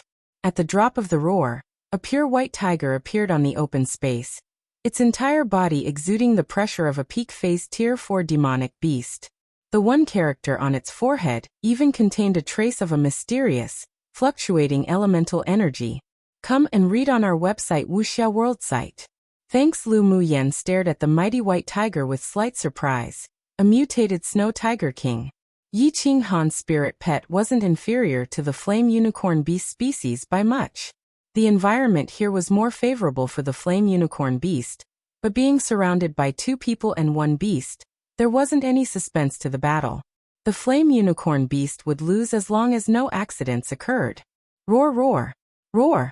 When the 2 powerful demonic beasts met, neither wanted to be suppressed by the other, so they roared and pounced at each other. Yi Qinghan also wanted to observe his spirit pet's prowess, so he didn't do anything for the time being. With the most primitive violence, the 2 demonic beasts attacked and tore away at each other, though the flame unicorn beast clearly had the advantage. Its defense was much stronger than the Snow Tiger King, plus it could utilize the energy from the volcano, so it quickly overwhelmed the Snow Tiger King and bit down on its neck. Yi Qinghan frowned. This Snow Tiger King was subdued by him when it was still a cub, so its barbarity lacked a little compared to the flame unicorn beast. Not to mention it lacked experience in fighting, so it was being suppressed. With his own spirit pet's neck firmly bitten by the flame unicorn beast, blood spurted from the area and dyed its white coat crimson. Yi Qinghan's eyes grew cold, drew his sword and wielded it against the flame unicorn beast. A sword aura with powerful elemental energy fell directly on the flame unicorn beast, but didn't penetrate its body, only leaving a small wound where a few red scales fell. Meanwhile, Lu Muyen quickly headed towards the Snow Tiger King, took out a porcelain bottle, and poured the green liquid with the fragrance of medicine onto its wound. The injury immediately stopped bleeding. Roar! The flame unicorn beast felt pain on its back, turned around in fury and leapt at Yi Qinghan. Yi Qinghan's lips curled up, avoided the attack from the flame unicorn beast, while a small paper pack accurately fell on the flame unicorn beast's nose. The white powder instantly spread and entered its nostrils. The flame unicorn beast fell onto the ground, frozen in its state of attack, and Yi Qinghan shouted, "Break!" At that moment, a golden sword aura burst from the prized sword he held and slashed fiercely down on the flame unicorn's body. Old Lu took the opportunity to pierce through the area between its limb and the body, where its defense was the weakest. The eyes of the flame unicorn beast were bloodshot, and it could only feel the pain of its scales torn from numerous parts of its body. But then it felt that it could finally move.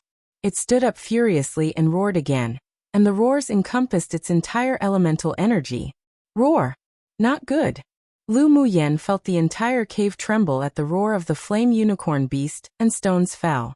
It was about to collapse. Get out quickly. Yi Qinghan yelled at Lu Muyen and 3 of his subordinates, then flashed beside the flame unicorn beast with Old Lu. utilizing his sword skill with the intention of severely wounding it. What the Snow Tiger King lacked was only experience, so even though its defense wasn't as strong as the Flame Unicorn Beast, the latter's bite still wouldn't have been able to break its neck. Although injured somewhat, with Lu Muyan's medicine, the pain faded as well.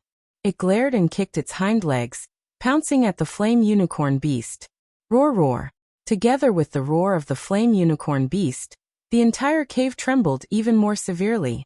Lu Muyan ran towards the exit of the cave, but only after a bit more than 10 steps.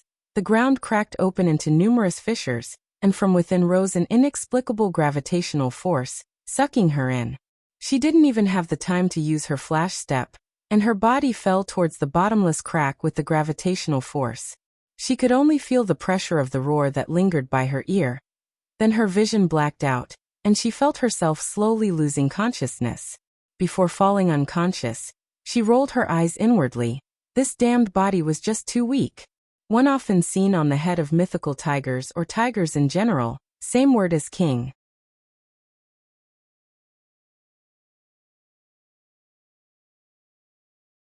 Chapter 13. The devilishly handsome man Lu Muyan continued to fall, but soon she felt a gentle force supporting her body. Her mind was also invaded by that same force, but it wasn't aggressive and only helped her wake up immediately. She landed on the ground supported by that power, and when she opened her eyes she met a pair of eyes that were as deep and dark as ink. Currently, there was a young man standing on a large rock opposite her. He was dressed in enchanting red robes with black hair lightly lifted by the wind, had a tall, sturdy figure, straight nose, naturally thin red lips, and a flawless face that appeared to be meticulously sculpted and polished. He was immaculately handsome. The man exuded a naturally noble temperament, and he inadvertently revealed a fierce, domineering countenance, as if an almighty sovereign that was looking down upon all living beings. Right now, the devilishly handsome man looked at her calmly. Lu Muyan knew that this man saved her, otherwise she would have been handicapped after a fall from such a height if she didn't die. Thank you very much. Lu Muyan looked at the man with gratitude, promising, "Your life-saving grace will definitely be repaid in the future." Stupid woman. The man curled his lips and smiled devilishly. He suddenly moved his gaze away from her and looked in another direction, his eyebrows furrowing lightly. Then he turned and dashed that way, vanishing into thin air. Lu Muyan was stunned. That devilish man actually said she was a stupid woman. Feeling a strong wave of elemental energy in that direction, she looked at the place curiously, mused a little, then followed. The man's speed was extremely fast. She needed to use her flash step to be able to prevent herself from falling behind too much. After around a quarter of an hour, the man entered a large cave that appeared in front of them, and she followed without hesitation. You lowly humans, you dared to set foot in this king's territory. You are truly courting death. The moment she entered the cave, a strong, pressuring voice resounded. If it weren't that she used her mental energy to shield her sea of consciousness, it would have been shattered by the pressure. She looked up and discovered a huge flame unicorn beast lying in the cave that was at least 5 or 6 times larger than the previous. Its dark red scaled armor was faintly exuding a cold light. At tier 6, a demonic beast could utter the human language, but based on the opponent's aura, Lu Muyan could determine that it wasn't only at tier 6, but at the peak phase of tier 6, and its strength was equivalent to an initial phase tier 7. Lu Muyan stood at the entrance of the cave, and after hearing the arrogant words of the man that referred to himself as this highness, her curiosity grew even more. As far as she knew, the flame unicorn beast was a superior demonic beast with fire attribute energy condensed within its fur and skin that acted as armor. Its defense was abnormally strong amongst demonic beasts, but of course its scaled armor and bones were also excellent material for refining weapons. Its blood essence also contained strong fire attribute energy, which was exceptionally useful to sword masters that practice manuals with the fire attribute, and it was even more effective when used to refine pills. The most important part was that the flame unicorn beast's combat power was extremely strong, and practically every single one of them could fight someone at a higher level than them, such as this peak phase tier 6 flame unicorn beast before her. It could probably even match an initial stage sword sovereign.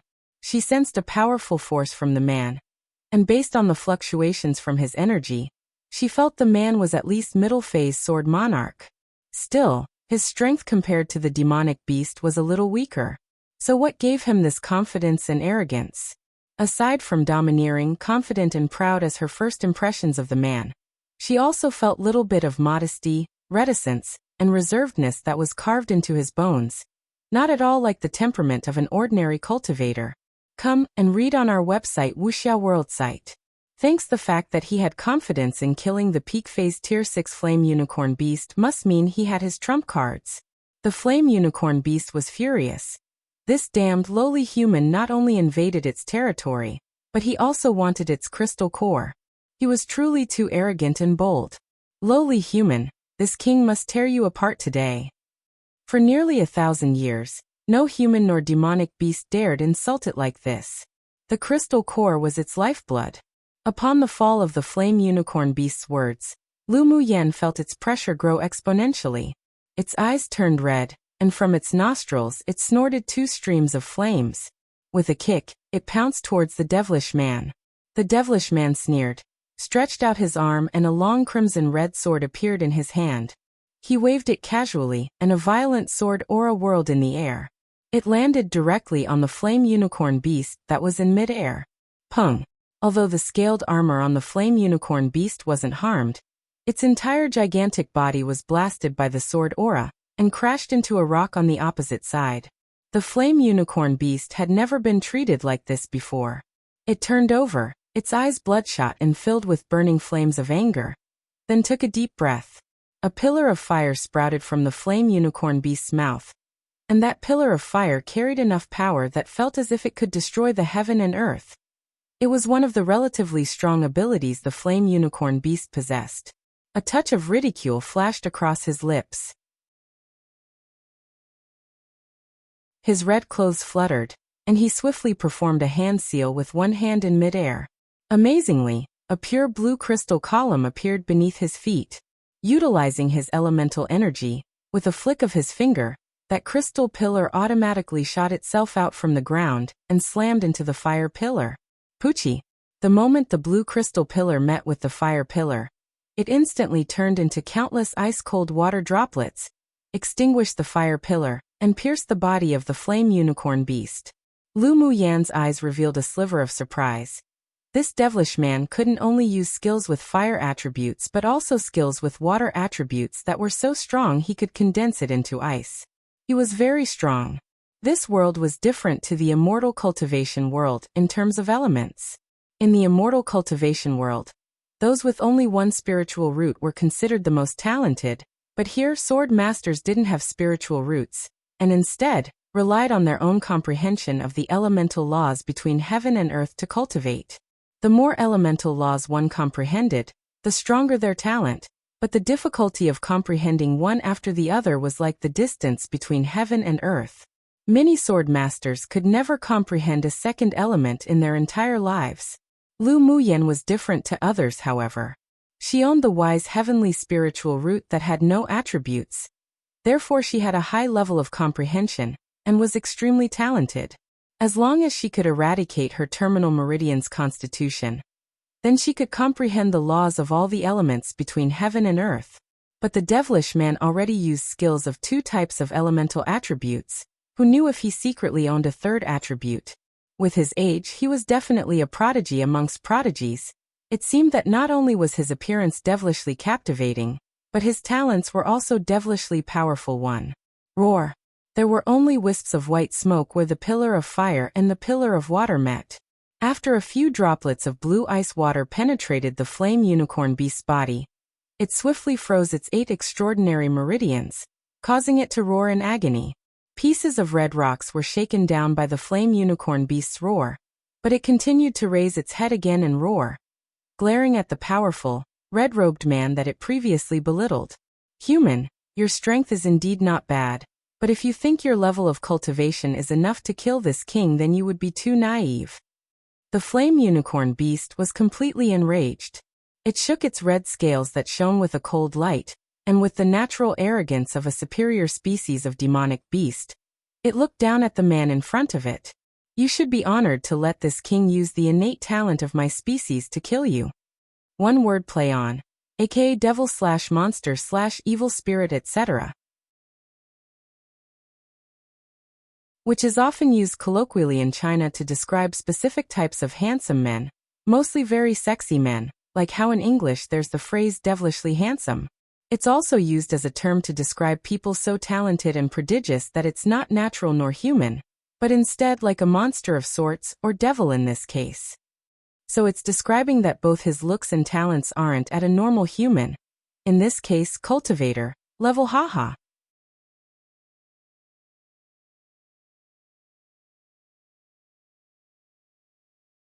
Chapter 14. Formidable combat power. The flame unicorn beast roared angrily. Then the scales on its entire body suddenly unfolded and clusters of golden crimson flames emerged from the gaps of its scales. The temperature within the entire cave suddenly rose, and dancing flames emerged from the crevices in the walls and cracks on the floor, blazing hot. And the lava river that formed from it continued to extend and boiled. Lu Muyan was using her mental energy to endure the pressure from the man and the beast in order to watch the show, but the shocking change immediately made it unbearable for her body. A hot tingling sensation rose from her feet and spread throughout her body. But she couldn't use her elemental energy to resist this sort of monstrous heat, so she could only clench her teeth, bear it, and not let out a cry of pain. The entrance to the cave was already sealed by the rocks that fell from the roar of the flame unicorn beast, so she couldn't leave at all.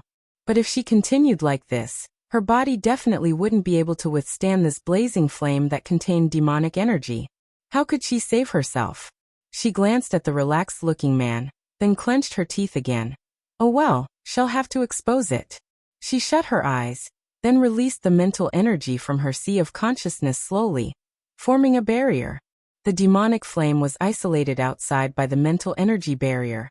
And even though the tingling sensation still remained, she wouldn't be melted by the demonic flame at least. But as time went on, her physical strength also reached its limit. Without the support of her physical strength, she felt a little drowsy, and her mental energy was slowly unable to flow out.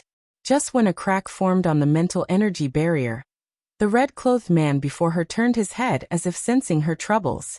A faint admiration flashed in his eyes.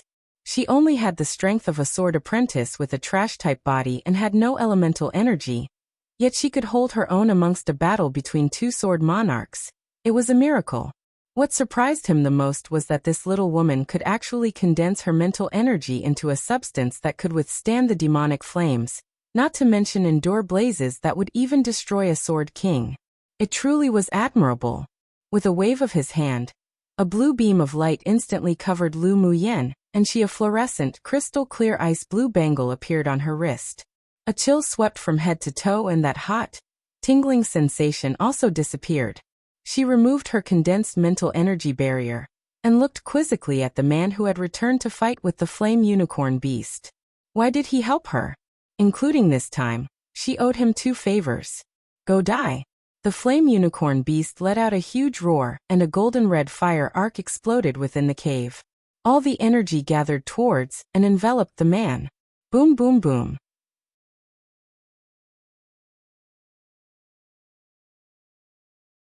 Roar roar. The flame unicorn beast roared unreconciled. He was about to explode its crystal core, but the man's talisman actually sealed the demonic energy within it. Impossible, impossible. This man only had the strength of a human middle-phase sword monarch, so how could he be this powerful? Die. The man stretched out 2 fingers, tapped lightly, and the countless small golden swords that destroyed the flame unicorn beast's defense combined into a golden short sword. On its surface, there was even a mysterious rune circulating it. Shoo! The golden short sword hovered, flashed a few times, then penetrated the flame unicorn beast's head. The earth-shattering roar of the demonic beast stopped abruptly. The flame unicorn beast's bloodshot eyes stared wide, carrying a sense of disbelief and horror, before it collapsed and took its last breath. Lu Muyan was also shocked upon witnessing this scene. She didn't think that the red-clothed devilish man's combat power was this strong. He killed a superior demonic beast that was close to peak phase tier 6 without even using his trump cards. His talent was even more abnormal. Since the beginning of the battle, he actually used skills of 3 types of attributes: fire, ice and metal, and he already reached an extraordinary level in his ease of switching between the fire and ice attributes. Not only did he completely comprehend the 2 contradictory attributes, but he could also interchange between the elements when battling. This simply wasn't something an ordinary person could do. Lu Muyan had to admit that a man who could utilize those elements so skillfully must be a peerless genius, only seen once in 10,000 years. He could even compare to herself. Who was this man? He definitely didn't belong to Yanzhou country. Even after killing the demonic beast with peak phase tier 6 strength, he was still calm and composed without any signs of exhaustion, as if this was only a trivial matter. With a wave of his hand, the golden short sword returned to his hand, then transformed into a golden soft sword and obediently returned to the sash around his waist. There was indifference in his beautiful phoenix-type eyes as he walked beside the corpse of the flame unicorn beast. With a casual grab, a small, crimson crystal core the size of a fist, exuding a faint golden light, landed in his hands. Then he lifted his eyes slightly and looked at Lu Muyan, hesitated, then said, "This Highness is going to refine this crystal core. Do as you wish." He ignored Lu Muyan after that, then crossed his legs, closed his eyes and began to refine the crimson crystal core of the flame unicorn beast. Lu Muyan opened her mouth slightly, wanting to remind the man that directly refining a crystal core was not only dangerous, but it could even cause his body to accumulate fire poison. However, seeing that the man already began to refine it without any hesitation, and assuming that he probably had his own solution to it, she swallowed what she wanted to say. She was also extremely exhausted, so she sat on a rock nearby the man, closed her eyes and rested.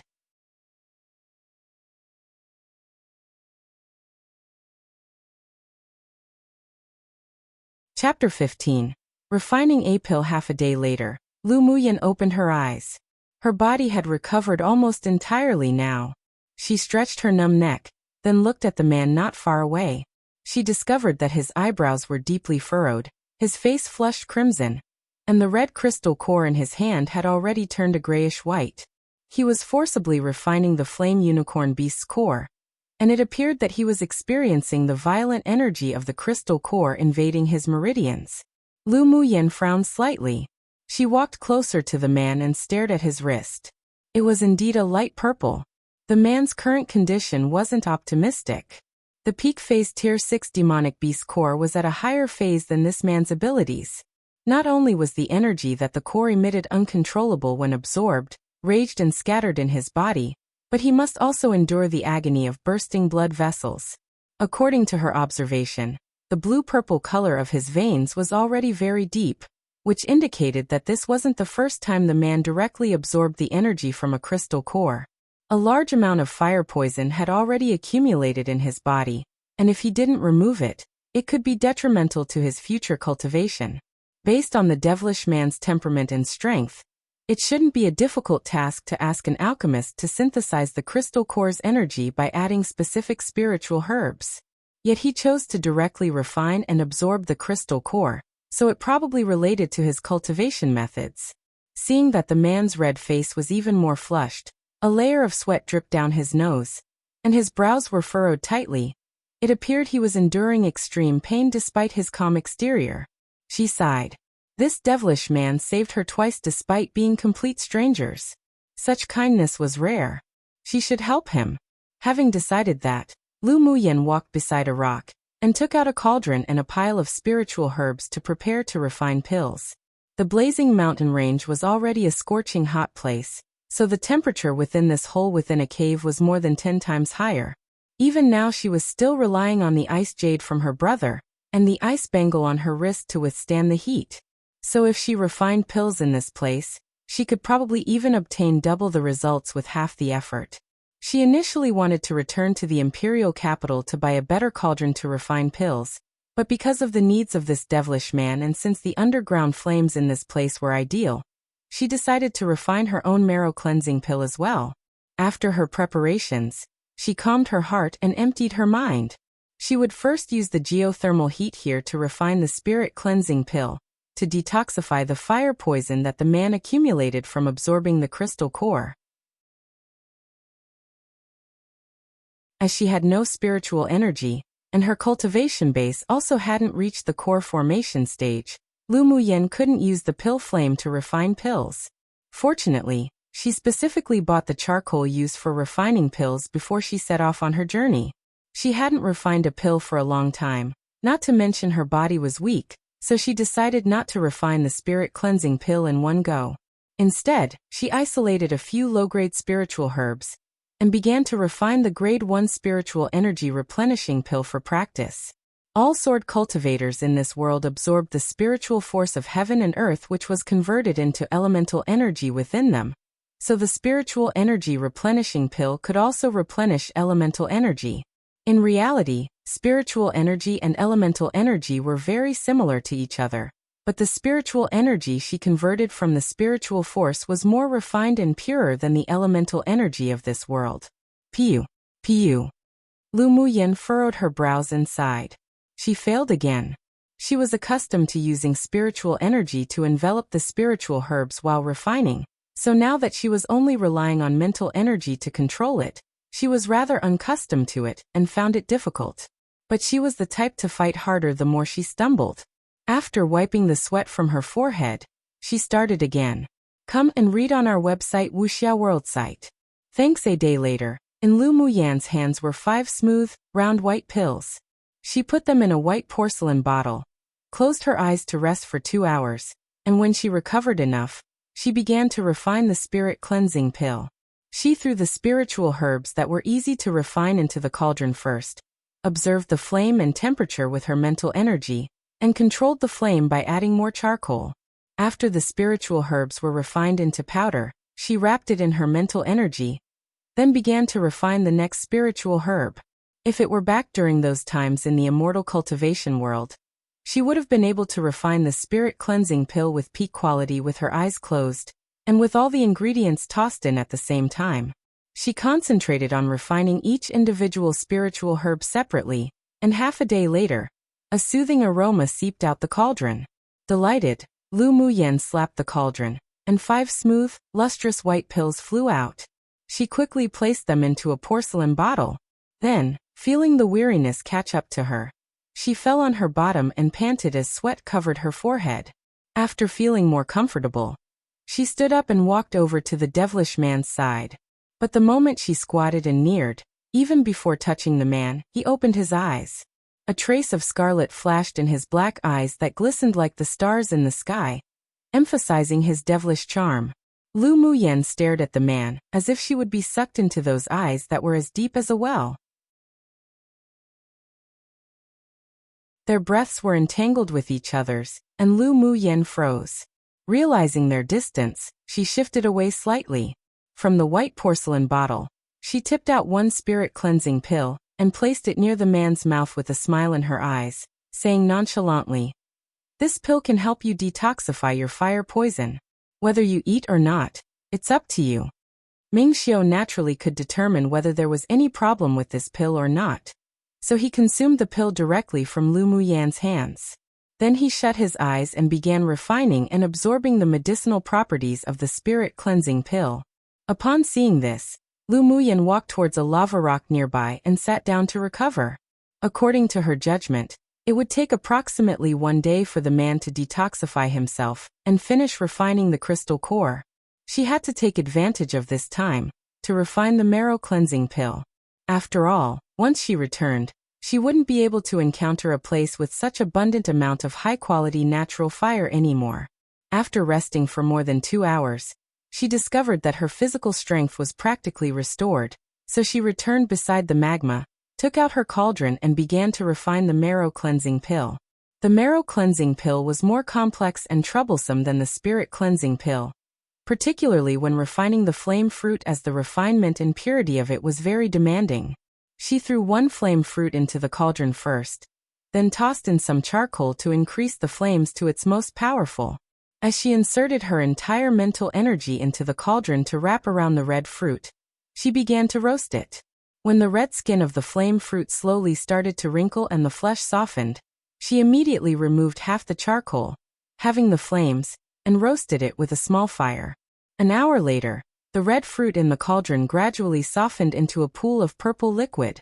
She used her mental energy to wrap the liquid into 3 separate portions, increase the fire power and smoke them one by one. Time slipped by bit, and with Lu Muyan's precise fire control, the dark purple liquid changed into a pile of red powder. Lu Muyan sighed in relief. Fortunately, she was very familiar with the refining process of the flame fruit and the required degrees of firepower. Otherwise, she really wouldn't be able to sustain herself if it took more than one try. She reached out and wiped the sweat on her forehead, then used her mental energy to physically wrap around the red powder to isolate it. Afterwards, she picked up another spiritual herb and tossed it into the cauldron, controlled the flames to grill, roast, and smoke, and stopped only when she finally turned it into a pile of powder. Spiritual herbs were placed into the cauldron one by one, and because of her powerful mental energy, she didn't need to take out the powders from the cauldron like other alchemists. She only required her mental energy to envelope it and isolate it.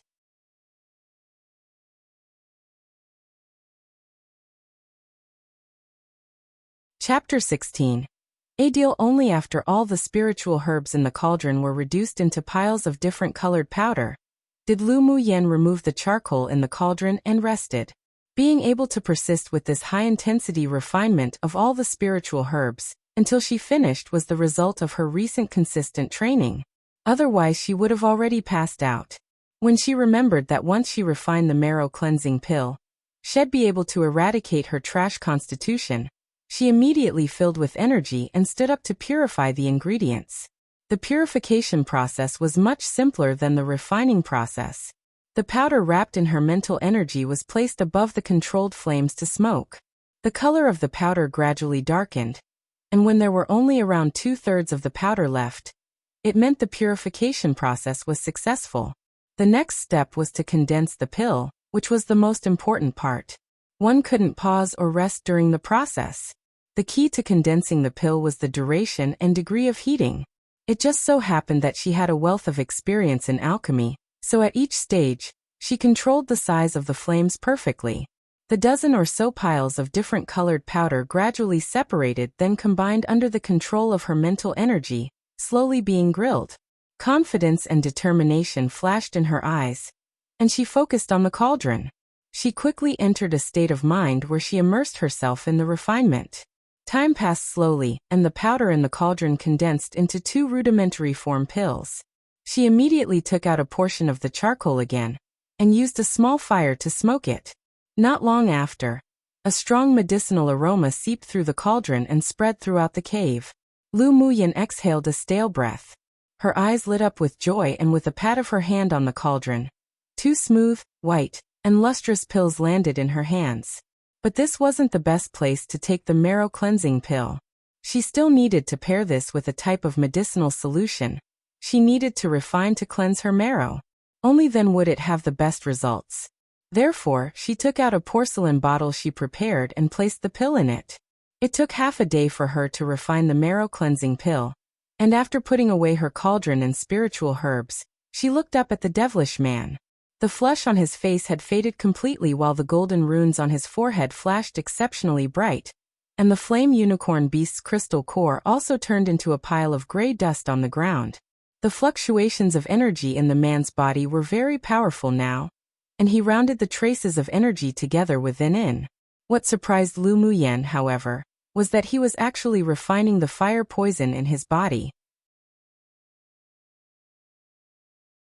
Suddenly, the spiritual force of heaven and earth around them flooded into the cave as if having gone crazy after being summoned by something, and directly formed clusters of spirit clouds. When it found the devilishly handsome man in the cave, they darted towards him and poured into his body. Lu Muyan watched fixatedly as the waves of spiritual energy were being absorbed by the man so easily as if he were a sponge. What a monster! What should she, a person who couldn't even absorb the spiritual force of heaven and earth, be feeling? Time passed bit by bit, and the man didn't appear to have any intention of stopping his actions. Lu Muyan stared at him with interest, leaning against a stone pillar. Based on this situation, She could guess that the fire poison in this devilish man's body had already accumulated to a certain degree. So, after taking the spirit cleansing pill, he not only detoxified himself, but also withstood the potential bursting of his blood vessels due to the crystal core's powers, and even took advantage of the residual fire poison. He probably refined the fire poison in his body by forcefully converting it into a tonic and reabsorbed it. At the same time, he crazily absorbed the spiritual force and advanced directly to the advanced phase Sword Monarch stage. But he didn't stop there.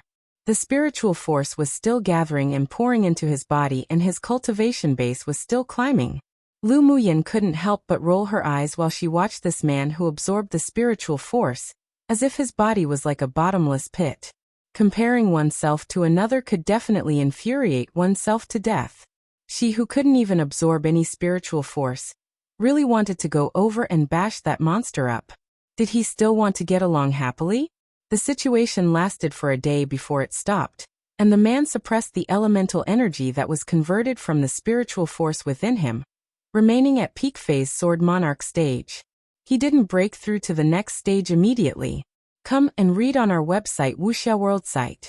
Thanks. Seeing the man's decisive choice, Lu Muyan couldn't help but reveal some admiration in her eyes.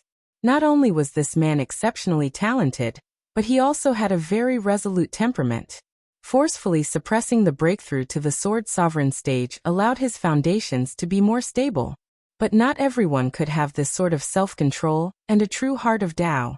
The moment Ming Xiu opened his eyes, he met the pair of bright, sprightly eyes like the ocean. He was in a great mood right now. His body had accumulated too much fire poison before, to the point it even affected his temper, making him occasionally very cold and irritable. But after taking the spirit cleansing pill refined by Lu Muyan, he not only rid himself of all the toxins, but it also enabled him to refine the fire poison to advance his strength. It even allowed him to absorb purer energy from the demonic beast crystal core. He smiled bewitchingly. His voice was a little hoarse, sounding unusually sexy. You can refine pills. So what if I can? Lu Muyan raised her eyebrow as she played with a lock of her hair. Let's make a deal. Ming Xiu's lips curled up, his phoenix eyes slightly narrowed. Lu Muyan guessed his plan as soon as he said it, and asked tactfully, "You want more spirit cleansing pills?" She didn't mind why a man who acted so cold before suddenly changed his attitude so quickly. After all, many experts were temperamental. Ming Xiu chuckled softly, and a soul-stirring smile rose on his handsome face, saying, "I like to make deals with intelligent people." "What sort of deal?" Lu Muyan asked after hesitating. A favor was a favor, and a deal was a deal. She will remember the life-saving grace and repay it in the future. Lu Muyan, you can come up with the terms of this deal. You know who I am? Lu Muyan was slightly surprised.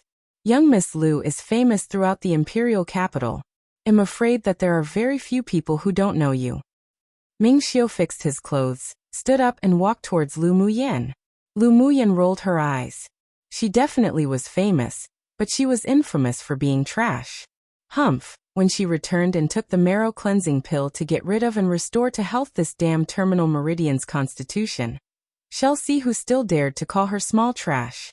Ming Xiu arrived in front of Lu Muyan and squatted, looking at her eye to eye, saying, "I want all the spirit cleansing pills you have on you. You can ask for a price." He was currently cultivating a specific type of cultivation method, and must absorb and refine the crystal core of a demonic beast directly, but it also had its disadvantages. Directly refining the crystal core without being buffered by other spiritual herbs meant he would be accumulating toxin in his body from the energy. After the fire poison accumulated to a certain quantity, it would affect his future cultivation.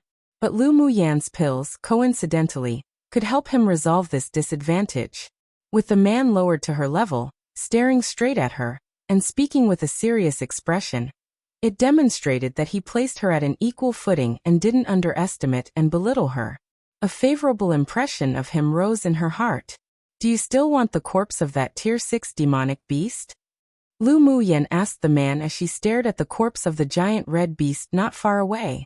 Ming Xiu glanced at the corpse. He already refined the crystal core of the flame unicorn beast. Even though the scaled armor was still somewhat useful to him, but if Lu Muyan wanted it, he didn't really mind. Want it? Ming Xiu asked softly beside her ear. Lu Muyan felt the man's breath around her ears. His voice was extremely alluring, and an inexplicable sensation rose in her heart, like how one's knees could feel weak. She composed herself and turned her head sideways to look at the man eye to eye, a brilliant, gorgeous smile rising on her face. I want it.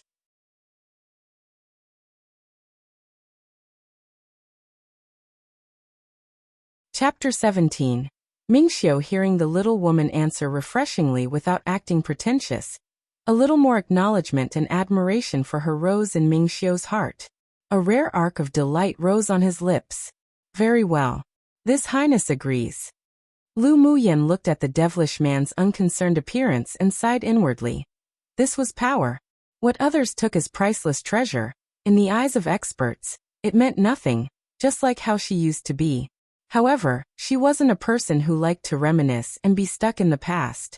She was even able to be reborn in a foreign world after dying. It didn't matter if she was trash. One day she would stand at the summit of this world and step into the ranks of the peerless experts. You know you aren't at a disadvantage in this deal. Lu Muyan smiled and blinked at the man. I'm the only person who can refine this spirit cleansing pill. Even though the spiritual herbs used aren't rare, but the formula is one and only. The most important thing is that you'll get twice the result for half the effort if you take my spirit cleansing pill for your method of cultivation. Not to mention, you won't need to worry about residual poison. Ming Xiu's fingers within his sleeves flinched. This little woman was rather intelligent. Within such a short time, she could actually guess correctly that the reason he absorbed the demonic beast crystal core was due to his cultivation method. What was the effect of the pill you refined last? He felt slightly expectant. Although he was in a state of semi-meditation earlier when refining the crystal core, he was still aware of what occurred outside. For a moment, Lu Muyan was stunned, but since she was discovered, there wasn't anything to hide. The pill's called Marrow Cleansing Pill. It can change and improve one's constitution and cleanse the body. Seeing a flicker of astuteness in the man's narrowed phoenix eyes, Lu Muyan shrugged and added, but it's useless to a person of the Sword Monarch stage. Ming Xiu raised an eyebrow. Was this little woman playing with him? Then this highness will wait until you can refine a marrow cleansing pill that's grade 3 and above that could improve the constitution of a Sword Monarch. She sneered. Do you think that grade 3 pills are like cabbages 1? I'm a trash that can't even use elemental energy. You think it's possible for me to refine it? This highness believes you'll be able to refine it very soon. Ming Xiu always felt that this little woman would give him many surprises. Lu Muyan's heart trembled, lowered her head, and chuckled softly, her voice as sweet and serene as a clear spring. After coming to this world, she had always been called trash and was looked down upon. She didn't expect that this stranger she met for the first time would say something like believing in her. But it was also because of his belief that gentle ripples rose in her heart. Since you saved me, if I can refine pills that are grade 3 or above, I'll give you priority in trade. A pure, genuine smile rose on Lu Muyan's makeup-less beautiful little face. Seeing the little woman's genuine smile, Ming Xiu's star-like black eyes deepened, and a devilishly charming smile rose on his lips. Promise. Promise. Lu Muyan nodded, then took out the porcelain bottle with spirit cleansing pills from her interspatial ring and handed it to the man. This is the spirit cleansing pill. There's 4 remaining inside. Ming Xiu took the white porcelain bottle, that still had a touch of warmth from the little woman's palm. He held it in his hands and played with it, then motioned with his eyes. Go and put away the body of the demonic beast then. A delighted smile rose on Lu Muyan's lips. 1 bottle of spirit cleansing herbs in exchange for a tier 6 demonic beast's body was a bargain. But she also knew that the man had deliberately let her, so she thanked him. Then she walked to the corpse of the flame unicorn beast, and used her interspatial ring to collect it. Come and read on our website Wuxia World site. Thanks luckily she was born into a distinguished clan with a grandfather that was the Empire's expert, so the storage space of the interspatial ring he gifted her wasn't that small. It could perfectly fit the body of the demonic beast inside it, otherwise it would have been troublesome. Lu Muyen returned to the man's side after collecting the corpse of the demonic beast, then took off the ice blue bangle and handed it over, smiling and said, "Thank you very much. You can keep it." Ming Xiu didn't reach out to take the bangle. He had an inexplicable desire to leave this token with Lu Muyen, so he did. Lu Muyen's eyes revealed a bit of surprise, but after hesitating, she raised her head with a smile and said, "Then thanks again." She felt that this ice bangle wasn't just an ordinary spirit tool, but since this devilish man didn't want it, she decided to accept it. After she refined the foundation establishing Pill in the future, then she'd gift him one for free in return. "Are you leaving now?" Lu Muyen calculated the time. She was already trapped here for almost 3 days. She wondered what Yi Qinghan and the others were doing now. Seeing a thin layer of sweat on Lu Muyen's forehead and nose, Ming Xiu knew that this sort of environment wouldn't be easy for her. A sword master that didn't have any elemental energy to protect her. It was already amazing that she could last until now. It was time for him to return as well, so he said thoughtfully, "I am. Seeing that we're acquaintances now, This Highness will see you off." The exit had long been sealed, so if one didn't have any elemental energy, leaving this dark volcanic cave wasn't easy. He'll be a good person till the end. But he who didn't have a lot of patience, sure made a lot of exceptions for Lu Muyen. At the drop of his words, Ming Xiu stretched out an arm and held Lu Muyen in his arms. With a push of his feet, they disappeared from this underground cave together. All Lu Muyen saw was darkness before her. But not only after, she stood within a forest in the blazing mountain range. The pressuring and suffocating heat vanished as well. She was out. The faint fragrance of medicinal herbs on Lu Muyen lingered around his nose. His dark eyes deepened even more. After flying for a little more distance with Lu Muyen, Ming Xiu landed within a spacious area within the thin forest. Only then did he release Lu Muyen. We're now in the outer ring of the blazing mountain range. Lu Muyen pursed her dry lips, and with sincerity in her eyes she smiled softly and said, "Thanks. The favors I owe you will definitely be repaid in the future. Ming Xiu, this is this Highness' name. Remember it." Ming Xiu leaned his body towards Lu Muyen and whispered in her ear, specifically emphasizing it. Then he stuffed a round object into her hand.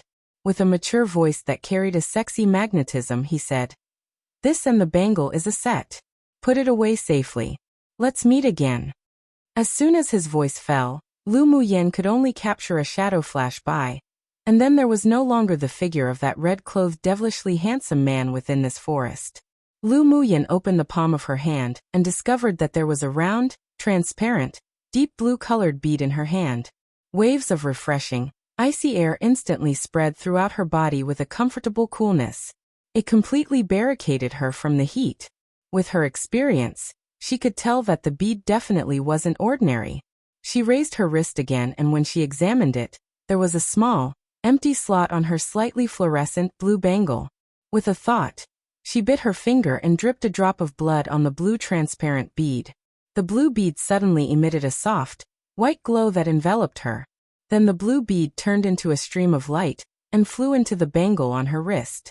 The two combined into one, and when she looked again, there was no longer any trace of the dark blue bead, while the bangle's color remained an ice blue. Lu Muyen's lips raised in an arc. The ice bangle had recognized her as its owner now, so there was also a sliver of connection between them. Sure enough, the dark blue bead was the key to the ice bracelet. She caressed the bangle on her wrist as she gazed calmly in the direction of the man's disappearance and whispered, "Ming Xiu." Cabbages were very common in ancient China, and basically the cheapest type of food to buy.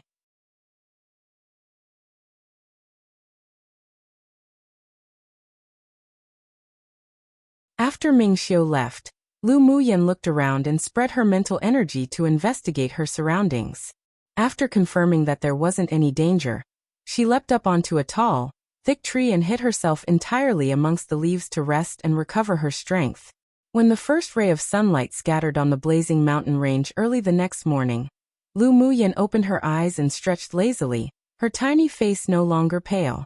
After taking the spiritual energy replenishing pill, she certainly felt energized, and after a whole night of absorption, she actually felt she stored a trace of spiritual energy. It gave her another layer of guarantee for walking out of the outer ring safely. I wonder what happened to Yi Qinghan. I should go check the agreed location. Lu Muyan stood up as she muttered to herself, then leapt off the branch and dashed in the northwest direction using her flash steps. She had an agreement with Yi Qinghan that if they accidentally separated, they would wait for each other at one of their resting areas just outside of the outer ring. If there was no news after 10 days, then they could return to the imperial capital themselves. Until now, including the time she was trapped in the underground cave, it had only 4 days, so she believed that as long as Yi Qinghan wasn't in danger, then he was probably already waiting in that area. After every few sections she traveled, she stopped to check her map. She was glad she bought this map, otherwise she would really be lost. In the afternoon, she approached the agreed place, but she didn't appear immediately. Instead, she slowly crept over with vigilance. When she arrived, she discovered that there was only Yi Jing and no shadow of Yi Qinghan and the others. She sneered, narrowed her eyes, then walked over. Yi Jing was sitting beneath a tree and was very displeased. Because of that trash Lu Muyan, who fell into the crevices of the flame unicorn beast's lair, their return to the imperial capital was delayed. Now the young lord was searching for Lu Muyan with the others, and even told her to stay and wait. She had enough. A ferocity flashed in her eyes. If Lu Muyan dared to appear, she would kill her first. Lu Muyan. Yi Jing was just thinking about how to kill Lu Muyan when she felt a presence walking towards her.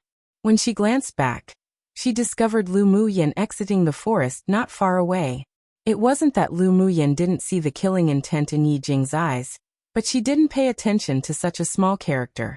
She had never provoked this woman, but she discovered that Yi Jing had killing intent towards her early on. She was a person who didn't like to leave roots to grow into future trouble. Since the other person was so vicious, then she wouldn't be merciful either. Where's Yi Qinghan? Lu Muyan ignored Yi Jing's ferocious glare as if she wanted to gobble her up, and slowly walked over while asking. Yi Jing sneered. Isn't it all because of you, trash? Just because you fell into that crack, young lord took the rest to look for you, and completely delayed our return to the imperial capital. Lu Muyan chuckled softly, but there wasn't any warmth in her eyes. She folded her arms, raised her eyebrows and asked, Then what do you want to do?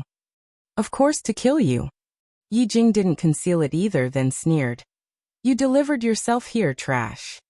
You think Yao can kill me? Lu Muyan's lips overflowed with a devilish smile. Let's see who dies first. Humph, you're deliberately pretending to be mysterious. Yi Jing knew that Lu Muyan had a very fast type of skill, so before she even finished her words, she drew her sword, channeled her elemental energy into it, raised her hand and slashed. Several sharp sword auras attacked Lu Muyan directly. Lu Muyan was prepared for this, so she moved to the left nonchalantly, avoiding those sharp sword auras. Her eyes deepened. Then she swiftly dodged to avoid each and every single one of the sword auras Yi Jing slashed towards her. Then she took out a dagger and utilized her flash step to the fastest speed she could control, and with a flash, she arrived directly behind Yi Jing. Before the latter could even react, she pierced the dagger directly into her heart. Lu Muyan's movements were swift, clean, and neat.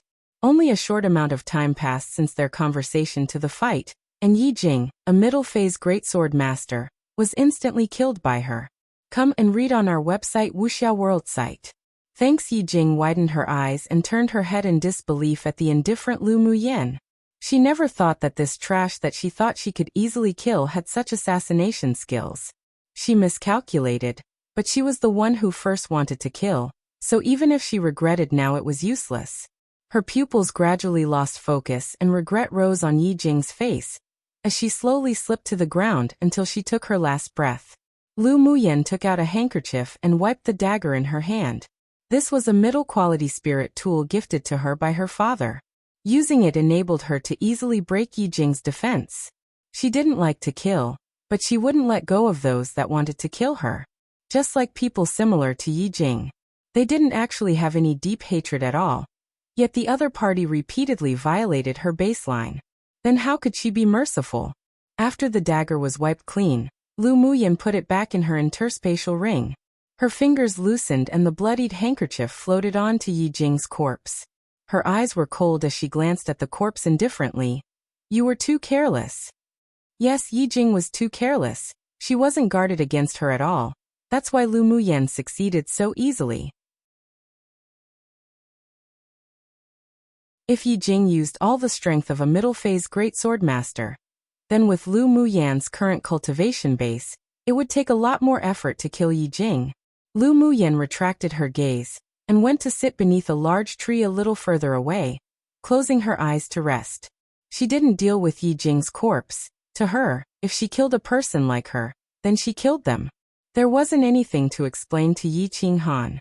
Half a day later, the sound of urgent footsteps came from the forest. Lu Muyan could tell that it was the steps of Yi Qinghan and his subordinates. The moment she opened her eyes, she saw Yi Qinghan standing not far away, looking at her with delight. Qinghan, you guys have come. Lu Muyan said with a smile. Yi Qinghan walked over to her quickly and sighed in relief, saying, That's great, you're fine. I said that Muyan was a lucky person with good fortune, and that she would definitely be fine. Young lord, do you believe it now? Seeing that Lu Muyan was fine, old Lu's hovering heart finally settled back in place.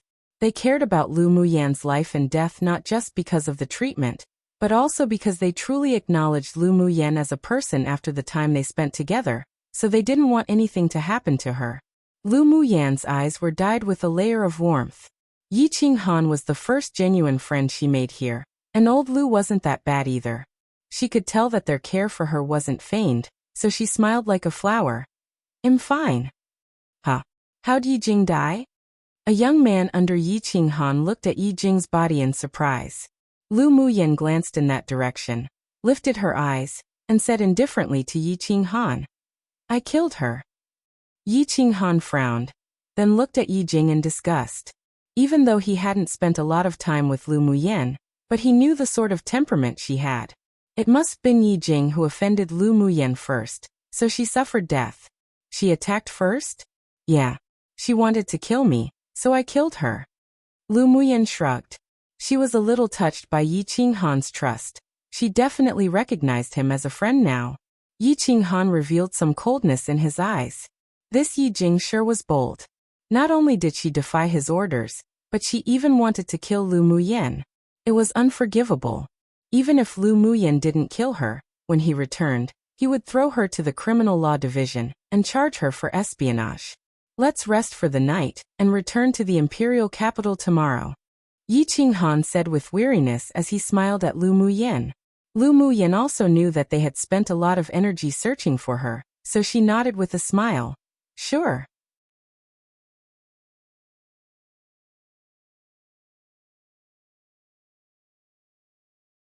Chapter 19. Gifting a pill. Early next morning, Lu Muyan left the blazing mountain range with Yi Qinghan and company. Lu Muyan was anxious to go back to improve her constitution, and Yi Qinghan and his group had other things to do, so they were basically traveling the entire way back without much rest. Did you tame that flame unicorn beast? Lu Muyan asked Yi Qinghan as she took a sip of tea at a resting station. Yi Qinghan didn't dislike this rudimentary station, and also took a sip of his tea after stroking it with the lid of the cup. He nodded and said, Tamed it. Right, Muyan, do you still have that white powder? Can you sell me some? The white powder could render a demonic beast immobile temporarily, which was very beneficial to their distinguished sword cultivator clan that specialized in taming and training demonic beasts. Lu Muyan put down her cup. This tea was too bitter. She still preferred to drink spiritual tea. I don't have any more on me, but if you want it, I can prepare a batch after I return. That's great. With this powder, our clan's low-level disciples could have an extra layer of guarantee when taming spirit pets. Yi Qinghan revealed a bit of joy on his handsome face. Do you want purple gold coins or in exchange with other items? Purple gold coins. Lu Muyan remembered that there would soon be a large-scale auction in the imperial capital, but she couldn't always take money from the general's residence. Yi Qinghan nodded, then asked with a smile. Price? Whatever. The herbs used to make that powder aren't that expensive. Lu Muyen considered Yi Qinghan as a friend, so she didn't hide anything. Give your crystal card to me, I'll swipe it to you. Yi Qinghan's dark eyes filled with a smile. On Qihua continent, the imperial capital's bank issued crystal cards which were divided into different levels. There were white crystal cards, black crystal cards, and purple crystal cards which corresponded to gold coins, black gold coins, and purple gold coins. Purple crystal cards could store all three kinds of coins, black crystal cards could store black gold coins and gold coins, while the white crystal cards could only store gold coins. The use of crystal cards was very convenient, as one only needed to use their mental energy, so even ordinary people could control and swipe their cards. In addition, purple crystal cards weren't something that money could buy, and it was also a symbol of status. Lu Muyen was once trash, but she couldn't help but come from a powerful family background, so the crystal card she used was also the purple crystal card. Here. Lu Muyen shrugged nonchalantly and passed her purple crystal card over. The formula for the powder was very simple, and it didn't use spiritual herbs either, only a few medicinal herbs that were slightly on the expensive side. She didn't care how much Yi Qinghan gave. Yi Qinghan took the card, paused a little, then directly swiped over 1 million black gold coins, then returned the card to Lu Muyen. I'll swipe over 1 million black gold coins for you. If it's not enough, I'll give you more next time. Lu Muyen blinked. 1 million black gold coins? As expected of the Yi clan's young lord, he sure was rich and generous. The cost of refining her batch of powder was only a little more than 10,000 black gold coins. Then Yi Qinghan took out a wooden box from his interspatial ring and handed it to Lu Muyen. These are some flame fruit I accidentally found when I was looking for you. You can use it. He guessed that this flame fruit would be useful to Lu Muyen. Otherwise she wouldn't risk coming to the blazing mountain range, so he had been deliberately looking for it throughout their journey. Upon seeing any flame fruit, he and old Lu would join hands to slay the high-tier demonic beast and obtain these flame plants. When Lu Muyen took the wooden box and opened it, she discovered that there were 3 crimson spiritual herbs lying within, and each one had a few fresh, bright red fruits hanging from it. Her eyes brightened. With the approximately dozen flame fruits, she could refine a few more marrow-cleansing pills. I do need these flame fruits, so I won't be polite. Lu Muyen put the wooden box away and felt a little moved. The flame fruit was difficult to find and very valuable, so she didn't expect Yi Qinghan to be this generous. Come and read on our website Wuxia World site. Thanks here, keep this safe. Lu Muyen didn't like to owe favors, so she took out a white porcelain bottle from her interspatial ring and gave it to Yi Qinghan. Yi Qinghan took the porcelain bottle and opened the cap curiously. A faint aromatic pill fragrance immediately filled the air around them, and even old Lu stared hard at the white porcelain bottle. What's this? The pill fragrance indicates it's a grade 2 pill. Shock filled Yi Qinghan, and he immediately plugged the bottle to prevent the medicinal properties from weakening. Lu Muyen explained. This is the marrow cleansing pill made from the flame fruit. It can improve your constitution, clear your meridians, and after taking it the meridians used to absorb the spiritual force of heaven and earth will almost double in size, or even more. What? It can make the person's meridians nearly double in size and maybe even more? The shock in Yi Qinghan's eyes grew deeper, and he couldn't help but exclaim. Then he asked in disbelief. This marrow cleansing pill was refined by you? Lu Muyen was a sword master, who couldn't even absorb spiritual force and convert it into elemental energy, so she couldn't possibly refine any pills. Yet despite being shocked, there was still a voice within him that told him that she could achieve it. If you think it was, then it was. Lu Muyen rubbed the ice blue bangle on her wrist. If she didn't have her powerful soul energy and mental energy due to her 2 lives, then she wouldn't have been able to refine the marrow cleansing pill. In this world, only sword masters with extremely powerful mental energy could refine pills and be called alchemists. They were exceptionally rare, and other than mental energy, they also needed talent. It was very difficult to raise a high-level alchemist, so grade 2 pills on the market were exceptionally precious. Pills like the marrow cleansing pill that could improve one's constitution and widen the meridians had never appeared before either, so it was conceivable how shocked Yi Qinghan and the others were. There was only one grade 2 alchemist in the Yi clan who they basically have enshrined with constant flattery, but even he couldn't refine a pill of such good quality like hers, not to mention its effects. After pondering for a little, Yi Qinghan composed himself, though he was still excited as he asked Lu Muyan. Muyan, do you still have any more of this marrow cleansing pill? I've only got 2 in total, and I gifted one to you. The other one I'm leaving for myself. Lu Muyan shook her head. She entered a sort of state of mind when refining the marrow cleansing pill. But even then she was only able to refine 2 high-quality marrow cleansing pills as she didn't have any spiritual energy, only relying on soul energy and mental energy. Disappointment flashed through Yi Qinghan's eyes, but then he smiled again. It was already a great gain to be able to have 1 pill of such high grade, so he was very grateful for Lu Muyan's generosity. Remembering Lu Muyan's current strength, he reminded her, Muyan, except for the people you truly trust, don't tell anyone else you have such a pill. You mustn't have no defense against others.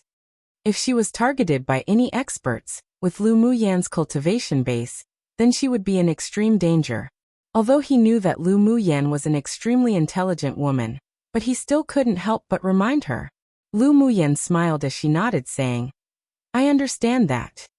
Then she added after thinking a little, if I refine another marrow cleansing pill, I'll save one for your younger sister. She could tell that Yi Qinghan cared a lot about his younger sister.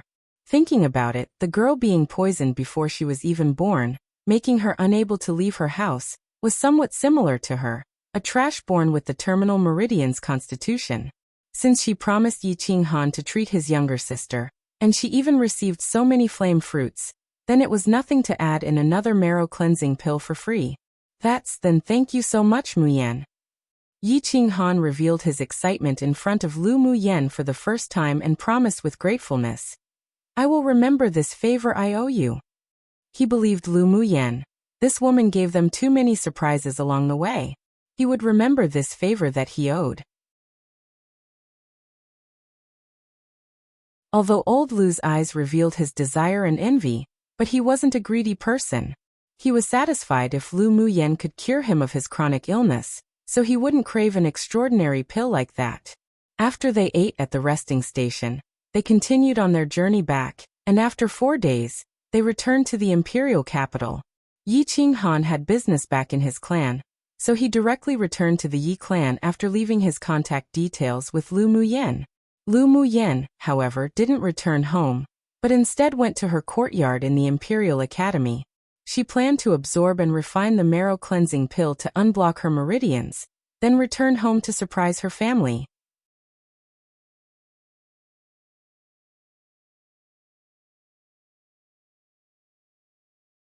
Chapter 20. Eradicating the Terminal Meridian's Constitution. As soon as Lu Muyan returned to her small courtyard in the Imperial Academy, she set up an array around the building to prevent being disturbed while absorbing and refining the marrow cleansing pill. She poured the medicinal solution into a bathtub first, then entered the bath to soak. 2 hours later, she took out a white porcelain bottle and tipped a pill into the palm of her hand. A serene pill fragrance filled the room in an instant, and her lips curled up. She placed the pill in her mouth, and the moment it entered, it melted. The gentle medicinal effect flowed through her meridians. The terminal meridian's constitution was mainly caused by the block of a person's meridians, so as long as the blockage was dispersed, then it would be able to absorb the spiritual force of heaven and earth and convert it into spiritual energy. When the gentle medicinal effect spread throughout her entire bodice meridians, Lu Muyan's eyes filled with firmness. She gathered the medicinal energy within her body together again. Then, starting from her first meridian, she began to push forward. It hurts. It hurts. Every time the force of the medicine advanced a little, Lu Muyan felt that her entire body trembled with pain. Her forehead and nose were covered in sweat, and her small face paled. However, she bit her lip to prevent herself from making a sound, and continued to use her mental energy to control the medicinal energy to shove against her blocked meridians. After her first meridian was unblocked, Lu Muyan's whole body was wet with sweat, and her face was drained of blood. But she didn't give up nor rest, and continued to push through the second, third. When the last meridian was unblocked, she opened her mouth and gasped heavily for air. After resting a little, she took out the spiritual energy-enhancing pill and swallowed it, then continued to sit cross-legged to refine and absorb the medicinal effects. This time, the result didn't disappoint those who tried one. Not only did she open all her blocked meridians, but she also endured the pain and used her mental energy to guide the medicinal effects to help more than double the width of her meridians. The medicinal effects of the spiritual energy-enhancing pill were also dissolving in her body, and a coolness spread throughout, nourishing the widened meridians. A day later, Lu Muyan opened her eyes that appeared filled with dazzling stars, and a full smile adorned her face. She stood up and washed herself, then ate something simple. It took her an entire 3 days to unblock her meridians. She took a look at the twinkling stars in the night sky, then walked towards the middle of the courtyard and sat cross-legged on a stone platform to absorb the spiritual force of heaven and earth to her heart's content. The next day, only when the first ray of morning glow fell on Lu Muyan, did she open her eyes and stretch lazily, a cheerful smile on her lips. Ever since coming here, she hadn't been able to absorb the spiritual force of heaven and earth, so there wasn't any spiritual energy in her body. It always felt like she was missing something. Now that her meridians were unblocked, not to mention doubled the size, the speed of absorbing the spiritual force was even faster than the average sword masters by almost 2 to 3 times. Only when the traces of the spiritual force soaked into her skin and traveled to the various veins in her body, did she feel a sense of security in her heart. Her body was like a bottomless pit, filling up the spiritual force that she had been lacking for many years overnight. She felt that her whole body was now full of strength, and even if she was still weak, it was a good start. She took a deep breath, then punched a rockery within the courtyard, and it instantly exploded into numerous halves. Only the strength of the 11th layer meditation stage. I need to quickly find the spiritual herbs to refine the foundation establishment pill. Lu Muyan unclenched her hand as she muttered to herself. After tidying up briefly, she left the courtyard and rode the tailwind horse back to the Lu clan in the imperial capital. Right when Lu Muyan disappeared from the entrance of the Imperial Academy, 2 men walked out, their eyes closely following the disappearing figure. Yi Xian, do you feel that the aura from Lu Muyan has changed? Yin Jin asked Qi Yi Xian in surprise. Come and read on our website Wuxia World site. Thanks. There was complexity in Qi Yi Xian's eyes, then he retracted his gaze and said simply, if I didn't see incorrectly, she was already an initial phase Great Sword Master. Initial phase Great Sword Master? Impossible. Yin Jin shook his head incredulously. With her terminal meridian's constitution, she couldn't even absorb the spiritual force of heaven and earth to convert into elemental energy. How could she break through to the cultivation base of Great Sword Master? Did you see incorrectly? No. The aura she exuded was definitely the Great Sword Master. Qi Yi Xian said decisively. Because the cultivation methods he practiced was special, he could very accurately determine a sword master's cultivation base. Yin Jin stroked his chin and said with amusement, I heard she recently went to the Blazing Mountain Range. She probably had a fortuitous encounter. How did you know? Qi Yi Xian was recently in closed-door cultivation to prepare for the Academy's annual competition. So he didn't know that Lu Muyan wasn't in the Academy. I'm not very clear on the specifics. I just heard that she accepted a mission from the Mercenary Union to the Blazing Mountain Range, then followed the employer there. Yin Jin shrugged and said, she never had a tailwind horse before.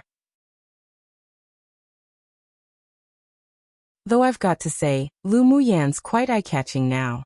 Qi Yi Xian frowned slightly then said, let's go. Lu Muyan rode directly back to the marshal's mansion. The moment she hopped off the tailwind horse, she saw a gray-haired, spirited old man who smiled and opened the door excitedly. Young miss, you're finally back. Grandpa-y. Lu Muyan shouted with an affectionate smile. This old man was the chief steward of the marshal's mansion, and had always taken good care of her. He was also an old associate who fought alongside her grandfather in the past. As he had never married, he now settled in the marshal's mansion for his later years, and was an advanced phase greatsword master. Young miss, quickly go to the lobby. Marshal, General and the two young masters are all there. Louis looked at Lu Muyen affectionately. He always treated Lu Muyen as his own granddaughter and exceptionally pampered her. Lu Muyen nodded and handed the rein in her hand to Louis. Then I'll bother Grandpa E to find a place for my tailwind horse. Although Louis was curious about why Lu Muyen had a tailwind horse, but he didn't ask, took the rein and said, just leave it to me. Okay then Grandpa E, I'll head over to the lobby first. Seeing Louis nod, Lu Muyen hurried towards the lobby where the people of the marshal's mansion used to discuss formal matters. And right now several people were sitting in the lobby.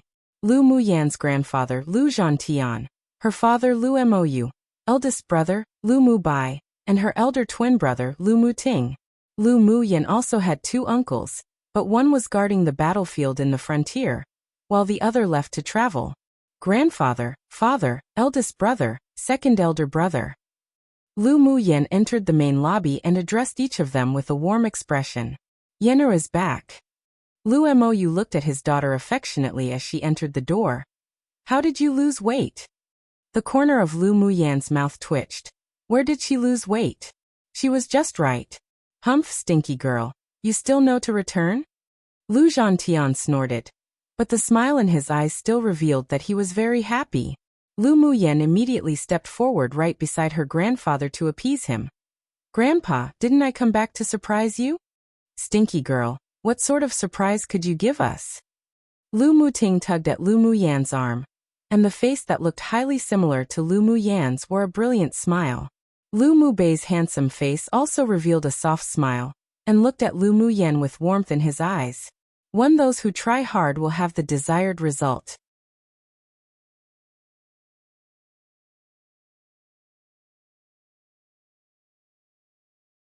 Chapter 21. Family. Lu Muyen felt happy when she saw her family members all adorned a gentle and doting smile. In her previous life, when she was only 3 years old, she was sent to the sect to practice cultivation. When she finally returned, her parents and brothers had long passed away, so she, who had never enjoyed any family affection since she was a child, cherished the Lu family dearly. She spun around in front of them with a bright smile. Did you guys not notice that my cultivation base has advanced? Great Sword Master. Lu Zhantian gasped in surprise. Before, he only cared about whether his granddaughter had returned from the blazing mountain range safely or not, and didn't really pay attention to her cultivation base. Lu Mo's refined, elegant appearance also revealed slight surprise and said, You really are an initial phase Great Sword Master. You were able to refine the marrow cleansing pill? Lu Muyen was delighted, then continued to ask. Yenner, you really cured your terminal meridian's constitution? Yep, I refined it. Lu Muyen smiled and nodded. I also obtained a few more flame fruits. I'll refine a few more batches of marrow cleansing pills, and you all can take it. The marrow cleansing pill can cleanse the marrow in your body, as well as broaden the meridians. Now the meridians of my whole body were more than doubled in size, so the absorption of the spiritual force was much faster. There's actually such a heaven-defying pill. Then wouldn't it be able to change the combat power of the entire country? Lu Zhantian's eyes burst with a sharp glint. Lu Muyen held her forehead, looking at her grandfather speechlessly. Grandpa, the marrow cleansing pill isn't so easy to refine. The flame fruit alone isn't easy to find, and right now I'm the only one in the entire Yanzhou country who's able to refine it. Right now, she didn't have any sense of belonging to Yanzhou country, so naturally she wouldn't bother to unconditionally help them refine the marrow cleansing pill. It was more important to increase the combat power of the Lu clan. True, it's better to take our time making a decision. Lu Zhantian stroked his beard, then looked at Lu Muyen and said, Let's keep the fact that you can refine the marrow cleansing pill a secret for now. Once such a pill was known, who knew how much it would shock the superiors of Yanzhou country, not to mention the entire land. Lu Mou also nodded in agreement. Yenner, your current strength is still a little too weak, so it's not recommended to reveal it. Even if others discovered the existence of the marrow cleansing pill, just say it was gifted by an expert. Lu Mubai had told them before, so even though they were shocked and excited, they were still able to maintain composure. Excellent. My family's Mu Yan can finally absorb the spiritual force of heaven and earth and cultivate elemental energy.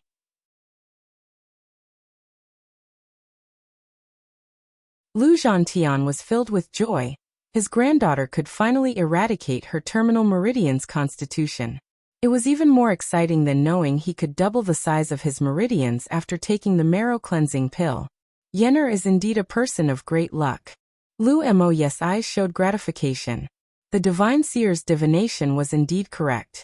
His family's Yenner really did change after experiencing life and death, and there wasn't any need to bear the name of trash in the future. Although Lu Mou was hailed as the god of war in the empire, but he was exceptionally handsome and elegant. His body wasn't as burly as Lu Zhantian, and on the contrary, he usually appeared like a civil official. That's only a matter of course. My family's Yenner is naturally the best. Lu Zhantian looked full of pride of his granddaughter. Lu Mou smiled. Your mother went to stay at your maternal grandfather's family, so she'd only be back after a few days. If they heard you've cured your terminal meridian's constitution, then they'd be extremely happy as well. I'll have someone send them a message later. Come and read on our website Wuxia World site. Thanks, yes, we need to send a message to our relatives.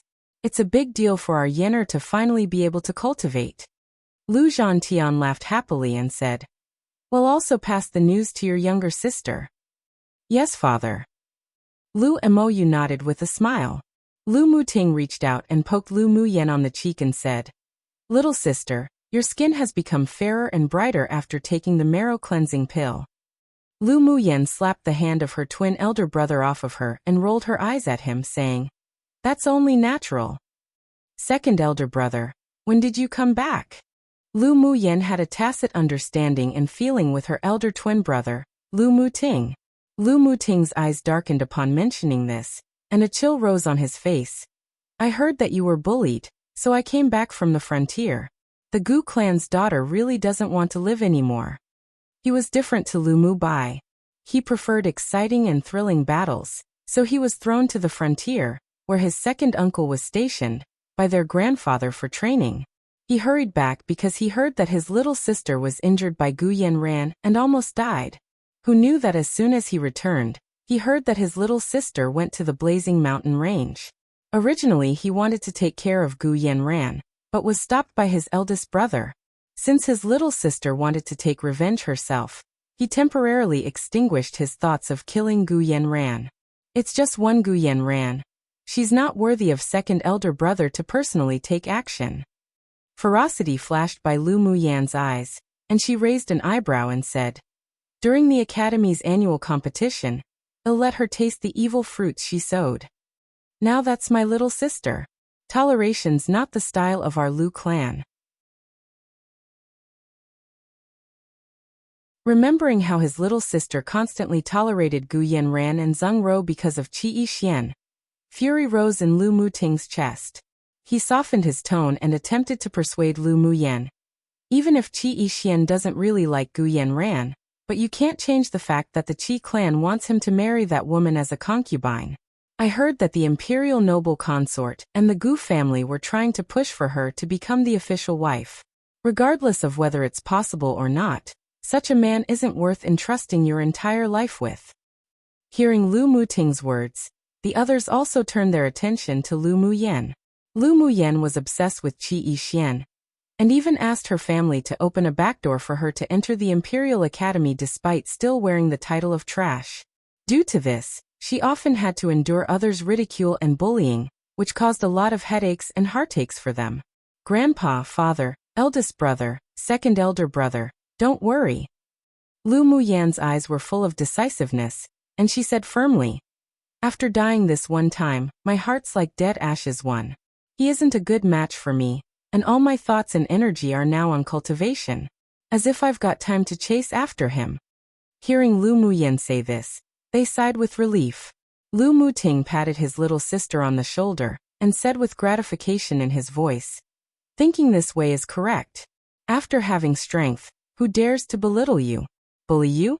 Humph, there'll be loads for Qi Yixian to regret later. When that time comes, it'll be our Yenner who doesn't want him and tell him to scram. As expected of second elder brother, you understand me. Even if he changes his heart and comes back to beg me, I'll still tell him to scram. Lu Muyen raised her hand and clenched her fist in the air to express her determination. She could tell from Qi Yixian's attitude that it wasn't that he didn't care about her at all. Combined with her previous memories, they had a good relationship when they were younger. But ever since Gu Yanran appeared, the two slowly walked to this point today.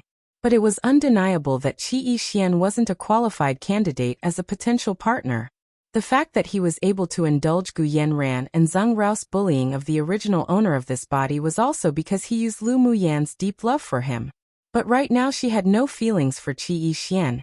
And even if she inherited the feelings of the original owner, she didn't even have a trace of attachment or daydreams left for Qi Yixian. She had no interest in that sort of man, and they were destined to not be fated. Afterwards, Lu Muyen had dinner with her family and chatted, then went to the treasury of the Lu clan where they stored their valuables, found the rest of the spiritual herbs required to refine the marrow cleansing pill, then went to her room to refine pills. When she had no hope for Qi Yixian anymore, given up on him entirely.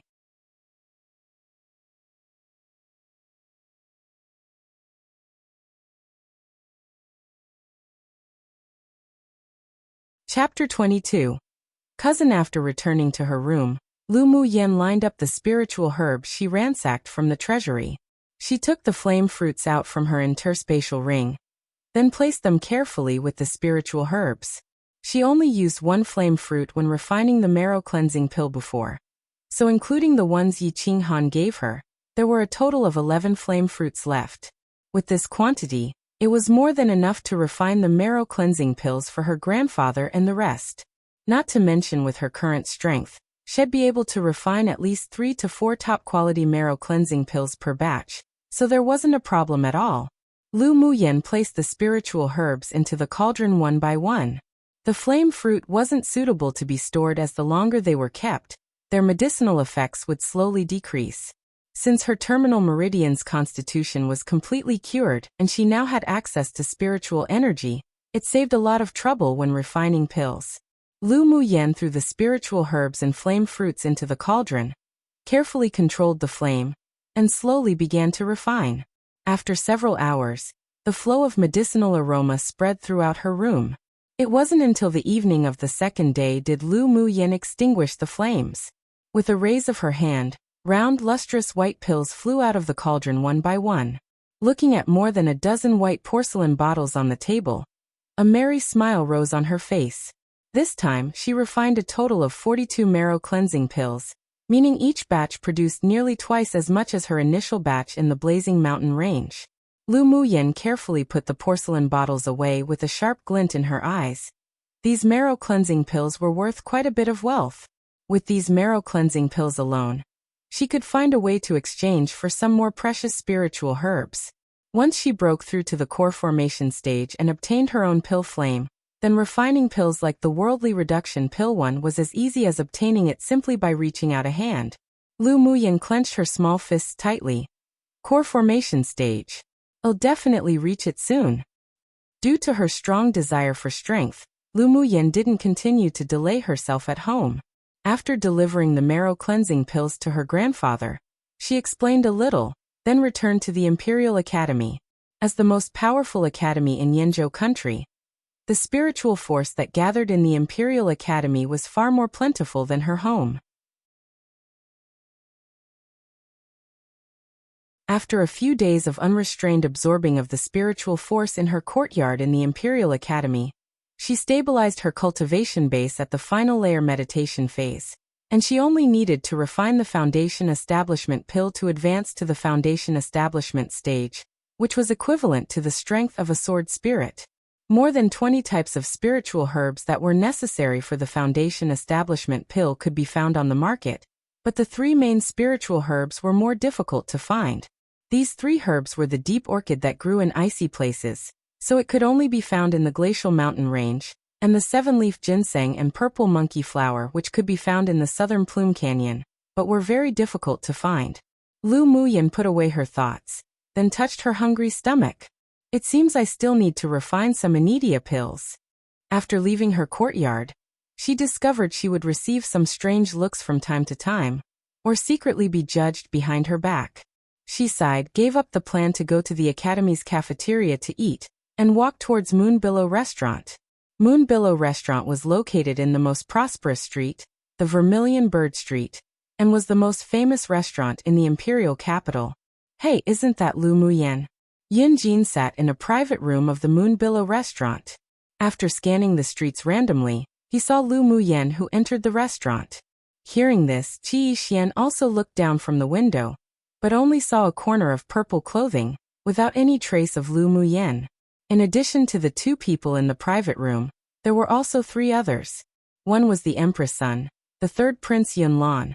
Another was the Prime Minister's grandson, Xiao Ziong, and the other, Yun Luo, who accompanied the third prince in training, was the son of the king of Jinshi, the emperor's younger brother. Lu Muyen? Isn't that the famous little trash oof, the imperial capital that constantly chased after Yixian?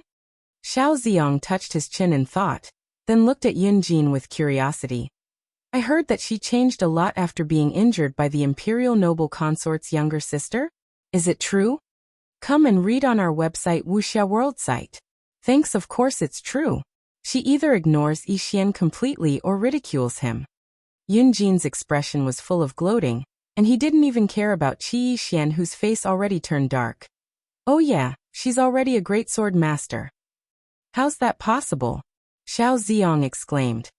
A person with the terminal meridian's constitution can't absorb spiritual force and convert it into elemental energy. How could she have advanced to a great sword master? That I don't know. Yin Jin shrugged. He also wanted to know how Lu Muyen became a great sword master.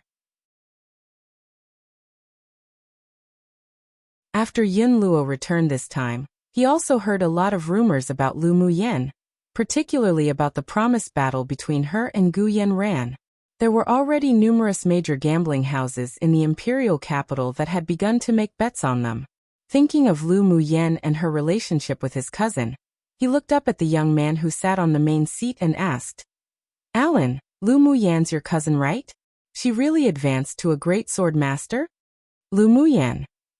The man in the main seat muttered the name softly, with a contemplating smile on his lips. As far as I know, it's true. Then how'd she do it? Xiao Ziong asked curiously, wide-eyed. Even am not very clear. Yunlan smiled with slight profoundness, then turned to the guard beside him and said, There shouldn't be any seats left now at Moonbillow Restaurant. You go and invite young Miss Lu up to have a meal. He had heard from his Empress mother a couple of days ago too, that Lu Muyen already eradicated her terminal meridian's constitution. Today he sure wanted to see if his cousin that he hadn't seen in many years truly had changed as according to the rumors or not. Of course, he was also very curious as to how his cousin advanced to a great sword master. Yes, master. Currently, all faces displayed a little interest. Recently, the rumors about Lu Muyen came one after another, and they really wanted to see if she had truly changed. After hearing the shopkeeper say Moonbillow Restaurant was already full, Lu Muyen didn't force anything either, and was about to leave after nodding. But then she was stopped by a young man before she could exit. Young Miss Lu, our master invites young Miss to come upstairs to have a meal. The man was neither humble nor haughty, and his attitude was fairly respectful and polite. Lu Muyen asked in surprise, Who's your master? Young Miss Lu will know once you go up. The man replied. Lu Muyen saw that the man's temperament was like a personal guard, and she was also curious about who invited her to a meal, so she nodded, Lead the way. The man didn't say much and took Lu Muyen directly to the only private room on the third floor. After pushing the door and entering, Lu Muyen saw 5 men sitting within, but she only knew Yun Jin and Qi Yixian. Cousin, long time no see. Yunlan quickly scrutinized Lu Muyen, and a gentle smile appeared on his attractive face. Lu Muyen was startled for a moment. Cousin? There was only one person who could call her cousin, and that was Yunlan, the son of her empress aunt. She and this cousin had a very ordinary relationship before. Yunlan was older than her by 3 years, and when they were young, they would often play together. But because she kept chasing after Qi Yixian, and ignored the people around her, She eventually stopped contacting this cousin. Yunlan's teacher was the Empire's advanced phase Sword King expert, so he didn't need to attend the Imperial Academy, not to mention he also traveled with the teacher for a few years, and only just returned to the Imperial capital. Within the few years, he and Lu Muyen had never seen each other, so she didn't recognize Yunlan at first glance. Lu Muyen didn't reveal any of her emotions. With only a light smile on her lips, she walked over to sit in an empty seat beside Yunjin, saying, "Hello, cousin." One susceptible to change. The original Chinese is. My understanding is that it helps transform a person into a celestial of sorts by decreasing their worldliness and mortality, so that they can more successfully become immortals. Has two meanings: reduce/descend/lower, etc., or surrender/subdue, etc. My take is that it's the first meaning. To reduce can mean dust or shortened from, which refers to the mortal world. You get the general idea. If I think of a better translation, I'll change it. Two, absolutely no idea why, but they censored this part and I just filled it in with my guess. The original was etc. Based on the context and the words given, it only made sense to fill it in with either or, which means days, or some measurement of time. You're tuning in to the Li Mei's Wuxia Whispers YouTube channel. We're so grateful for your support, and don't forget to subscribe to join us on this incredible journey through captivating stories. Your generosity through donations truly makes a world of difference, as it's the primary source of revenue that allows me to expand and enhance this channel for you. Thank you from the bottom of my heart for being a part of this adventure.